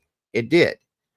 I would hate to see somebody from YouTube, even if somebody I disagreed with, disappear from here because of something like that. Arctic got sick not too long ago, had a little bit of an issue. That scared the hell out of me, okay? Because I adore Arctic and I respect him beyond any realm. And to think that person may not be here anymore, that's not okay with me. So we're not all perfect, guys. Go ahead, Mom. I've watched 4 people leave this platform in a casket since I started doing this. It's not the way it's supposed to happen. And I tell you right now, like I said, Dolly may not be somebody that everybody agrees with, but he's still a human being. He's not a bad person, guys. He just has different beliefs than others do. And some people believe differently than he does. That's all it is, okay? He's got a child to look and all of that. And that's part of the reason why I close out my videos and my lives by saying y'all be kind to one another out there, because you never know what that next person's going through, guys. You never know. You know, that kid that's at school bullying someone, well, who's to say that they're not getting beat every night when they get home by their parents? So that's right. And tomorrow's never promised, you guys. We don't know if we'll be here tomorrow. None of us do. You know what I mean? I hate to say stuff like that, but this could be the last time you ever see me out here. Period. You never know. You know what I mean? And that's or vice versa in that scenario. That's why I say, you know, don't forget to love yourselves and love each other. Don't change a thing about yourselves, because we are who we are. We make each other amazing, in my opinion. I think we all carry each other, and we should do that, because that's all we got, guys. It really is. We are all we have. And when we don't have us, what do we have? Think about that. Just saying. So there's enough negativity in the world and enough of it going around that we don't need to add to it. We really don't. So that's all I'm saying. No, I mean, and it goes double for these parents of missing children that these creators attack on a regular basis. Oh, Again, yeah. I've said it many times. I come to this platform having had someone that I cared about very deeply go missing, whose case didn't get any attention. And when it did finally get attention, it was the wrong type of attention. And so I kind of live by the doctor's Hippocratic oath that starts off first, do no harm. That's how you should live your life if you're a YouTube creator covering these missing kids cases. You never want to do any harm to a case, and you never want to do any harm to the parent of a missing child. Right. That's very true. And Leslie, that I don't know how that got put out there, but Doug's alive. Are you talking about Doug from Northport? That Doug, he's alive. I just saw one of his videos the other day. I think that he had some health problems, but he's not gone. Am I wrong about that? Yeah, Doug's I not thought gone. Doug, he got beat to death by another YouTuber. He lived through that, and then about a year later, y'all don't hold me to the numbers, but about a year later, he had cardiac arrest and was in the hospital, and his wife actually went live for him. He's here. He's here. But yeah, he's around. In fact, I'll show you, Leslie, real quick, so you'll know. But no, I agree with what you just said, Arctic. I really do. Guys, we have to. Sorry, I forgot to turn that off. there's too much negativity. There really is. There's no point in making more of it, guys. And with what we do out here, that's all we deal with is negativity. Why add to that? Why make more of that? Do you know what I'm saying? Like, it's not about that. Exactly. And we've lost a lot of good people. My co-host, Checking Convictions, she unfortunately passed away from breast cancer. And again, it was one of those situations where she had waited too long to go get the treatment that she needed. And, you know, I've just now started going live again on a semi-regular basis because it took me a while to build up the confidence to go live without someone sitting there on panel with me. And we're going to be doing some new stuff over on my channel too. Sometime in this next week, we're going to be going over all the Mr. Beast drama that's going on. Yeah, I mean, oh my God. For those unaware, Mr. Beast has been exposed for a number of things. It started off with his best friend, Ava Chris Tyson, being in a Discord talking to minors, and it just got worse from there. So, Oh wow, I never heard of that. So I'll definitely be there to support that. This is Doug right here, you guys. It's from a day ago. Doug live Northport. There he is. Just so you guys know. I heard that story, Leslie, a while back, and I'm like, wait a minute, are you sure? And then Mom had mentioned the stuff that did happen. But yeah, there he is. Good. I sped it up just so you guys would get moving. But there it is, just so you guys know. Yeah, he does what's up? police nights. Yep. Yeah, he does some. There's a bunch of videos in there that are recent. So he's doing good, I guess. Do you know what I mean? Yeah, but he I was heard live Sunday night, I think. and I followed him back when Brian Laundrie, Gabby Petito, because obviously, that's how I found him. To be honest with you, I always liked him. So yeah, that'll be interesting. I'll be down for that for sure. yeah, I think he's one of the few that came over here in the Gabby case that isn't a complete nut job, in my opinion. But yeah. Yes, agreed. I have to agree. That's why I got started within that.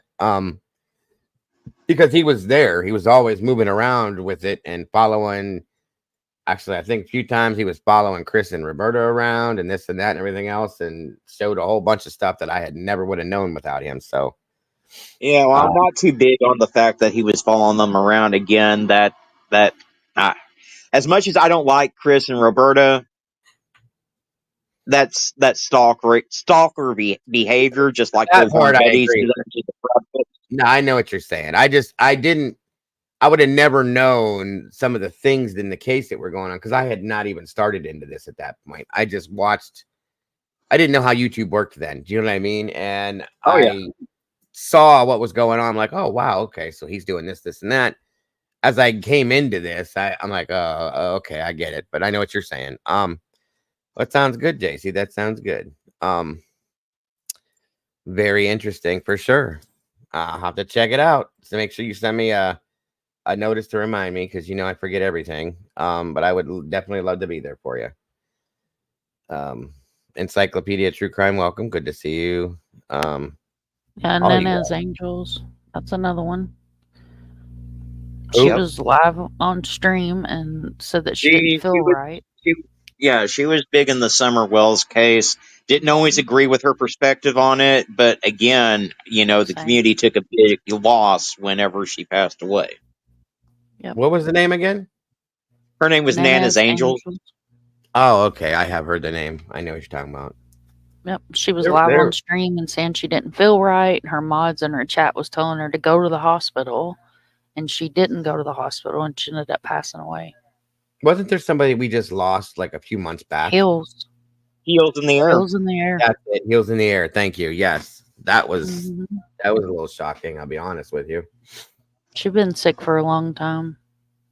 She was actually on hospice. And was A lot still of doing people it. didn't know about it, but she was on hospice for a long time, and she was good friends with Web Sleuths. And it was actually Web Sleuths that let everyone know that she had passed away. Yeah, because the stream was still running, wasn't it, Arctic? And Trisha went in there and everybody. That's what I heard. Yeah. It happens, guys. I mean, that tells you right there when somebody gets to that point in their life and they're still trying to do what they're trying to do.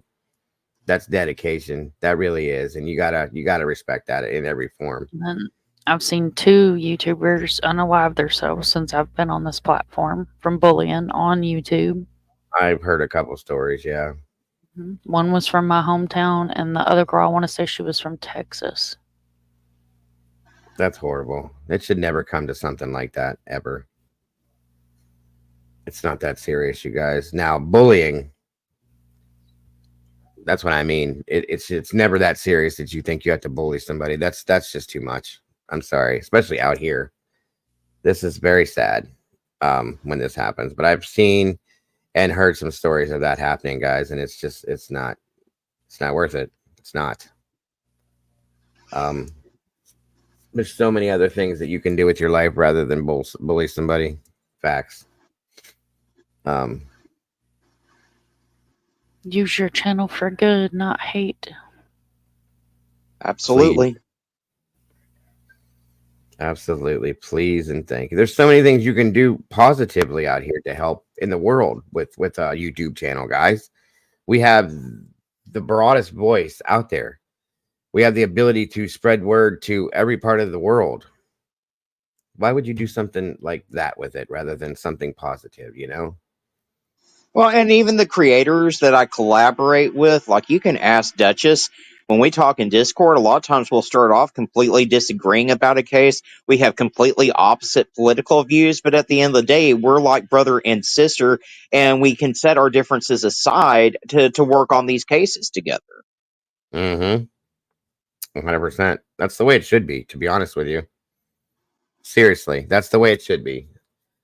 I mean, like I said, I heard somebody one time say that the internet is like the most amazing tool that's ever been invented for multiple things, and this being one of the most important things that we could possibly do with this tool. Think about where our reach is. I've had people in my community that have come in from Germany and Thailand and Japan. I also multiple Africa, Italy, multiple other countries. Can we reach out on the phone or go visit somebody like that in those areas like that? We can't. And you can get awareness brought to people all over the world for different situations and have them spread the word. It's amazing to me. You can disagree with someone without being a complete jackass about it. It's just like when we were talking about the reward earlier. You know, I didn't come in here and start popping off and shit at Dago because I said because I didn't think that the reward might be totally legitimate. I just said we need to look at everything in perspective. I mean, and it's good sometimes for other creators to sometimes keep each other in check. I love it when other creators I love it when other creators say, hey, you might want to look at it from this perspective, because it gives me a chance to sit down, touch grass, and say, you know what?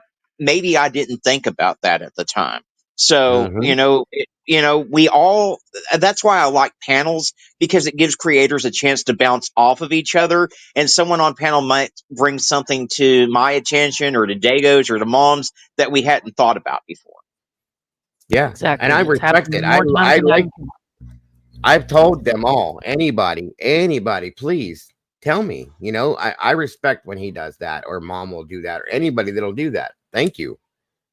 We don't know everything, you guys. We can be wrong. We're human. Okay.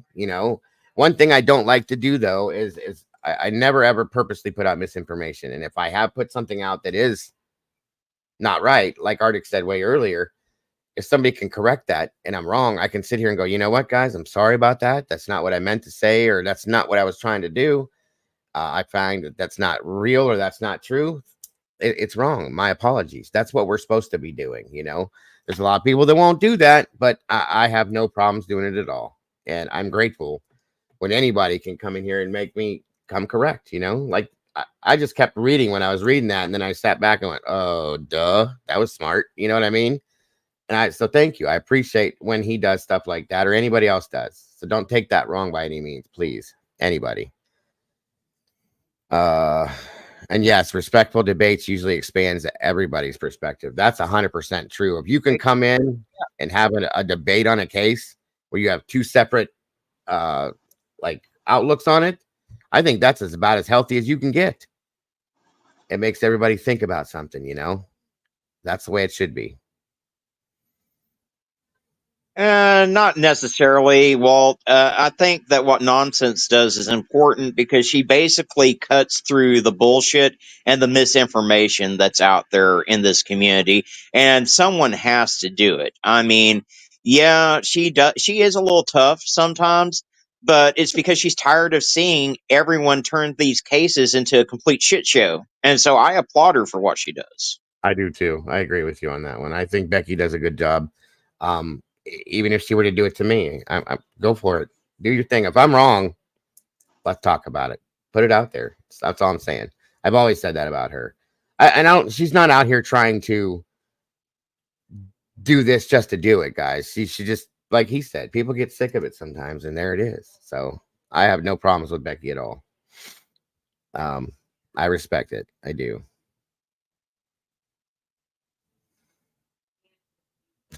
Good. Well, that would make sense then. Doug from Northport is very much alive. I mod for his channel. Thank you, Linda. I appreciate that.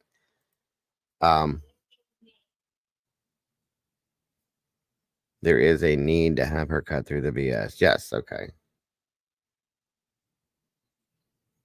All right. Well, And I ain't gonna lie, when someone does some fuckery like Zav Girl did with releasing those autopsy photos I'm mind Gannon. Yes, you better and best believe I fired up a video and I called her ass out on it, and I didn't hold any punches back. And you know, I'm sorry, but I'm not sorry. If you do some fuckery like that, yeah, you best believe I'm gonna sit there and go after you 100%. Just like Jaundice for All when he tried to unblur the photos of Kylie Rodney in her car. That was bullshit, and I don't think he faced near the consequences for that shit that Zav did. that affected me personally. That thing that Justin did, I'll be honest with you. I was on a live stream. Thank God I cut it when I did, because I was going to look at this video. I had no idea that it was cleared up the way it was, and I saw something I didn't want to see, and it affected me. I shut that down right there. I couldn't deal with that. That was wrong. You don't do something like that, okay? And it was, yeah, Siggy, it was not. I don't understand what the point was behind that. There's no reason that we needed to see that. Seeing her there enough is fine. Why do you need to that's no, that's bullshit. And I was very unhappy about that, and I made that widely known. And ever since then, before that, I'll be honest with you, I had some respect for Justin. That told me something different though when that happened. Well, Justin has been problematic for a while, especially with his insertion into the Summer Wells case. So, yeah, you could say that for sure, definitely. So, all right, y'all. We've been here 3 hours, so I know a few of you were probably anticipating something. Something came up with me for tonight, and I'm not going to be able to do that other show I was going to do. We're doing it tomorrow, though. I promise you. I've already spoken to the person that was going to be my guest, and he's actually in the chat. But we will be doing this tomorrow instead of what we were going to do tonight, and you guys will all know about it. So tune in for tomorrow if you want to see it. That'll be that. But besides that, I see it. I know. Like I said, there was something that that came up personal that I have to deal with here. Who is it? No secrets. Oh, it's you. It is you, my friend. By the way, this is Bo Popper. For those of you that aren't familiar, the when I first started on YouTube, and you guys will meet him tomorrow. Really meet him. He was my first ever subscriber, my one and only subscriber for about a week. because I had no idea how to put myself out there. So I had one person that sat and chat with me, and we talked for, I don't know, 6-7 hours on a live stream because I had no idea what I was doing. And then he became my first moderator. And then he became a very good friend to me, and he still is, and he's an amazing person. And part of a crew that I belonged to when I was in the drama side of YouTube, I should put it. And he will be joining me tomorrow as we do what we do. And I'm telling you, ladies, now, don't get excited. He's got the voice. You'll hear it. I hear it every time the man comes on a panel about his voice. Be ready for that, Dan, just so you know. You remember those days. He's just, I don't know. He's got some kind of a voice that everybody's like, oh my God, I love his voice. So it is. Is it a radio announcer, a voice? Yeah, basically that's what I took it as. He sounds perfect when he comes out. It's great.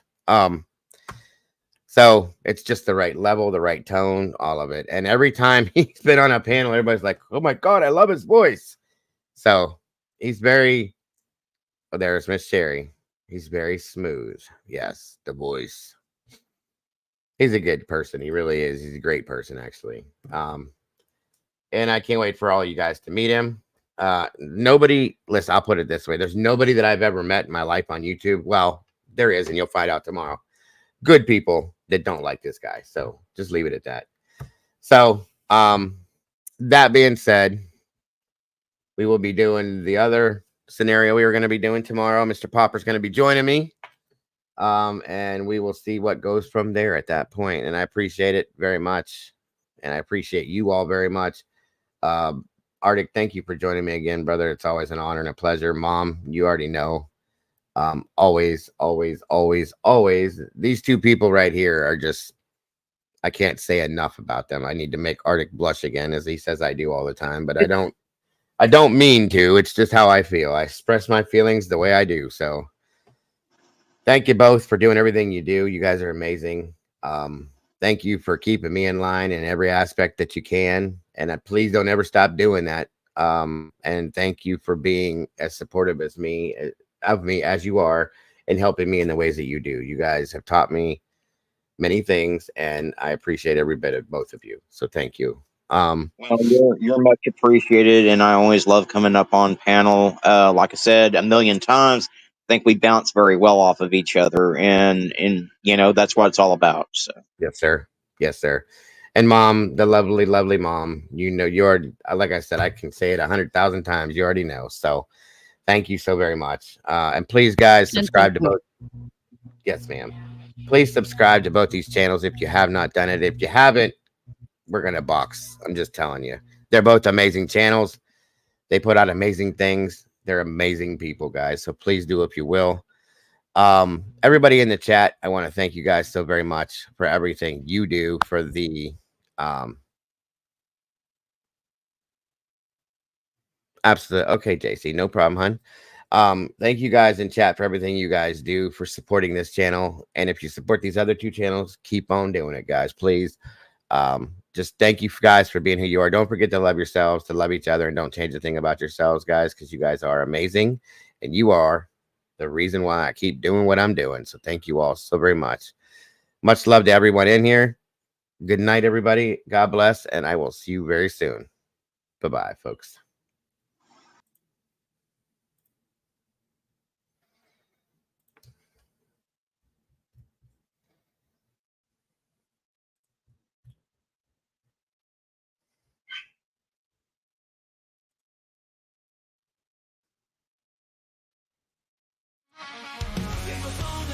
Typing at the speed of light, hunting down the shadows, bringing wrongs to right, digging deep in the data, facts sharp as a knife. With every single story, he's fighting for a life.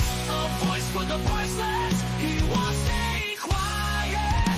Daniel's got the fire igniting the fight. True crime revelations shining through the night. With every victim story, he pulls at the strings. A hero in the darkness, hear the truth he brings.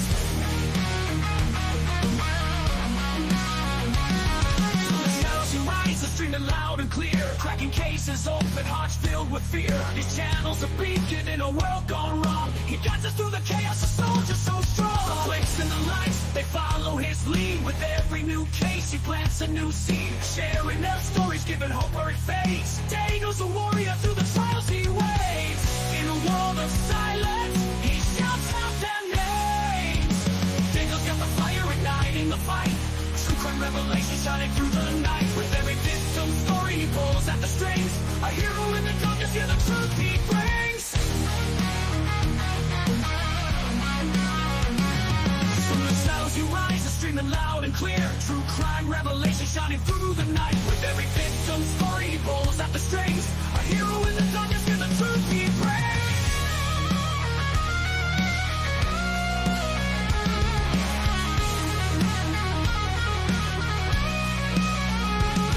From the shadows and loneliness, he won't let us fall. Bringing the truth out, answering the call. For every soul forgotten, he's here to stand tall. Daniel the genuine alone is giving his all. Daniel's got the fire igniting the fight. True crime revelation shining through the night. With every victim story,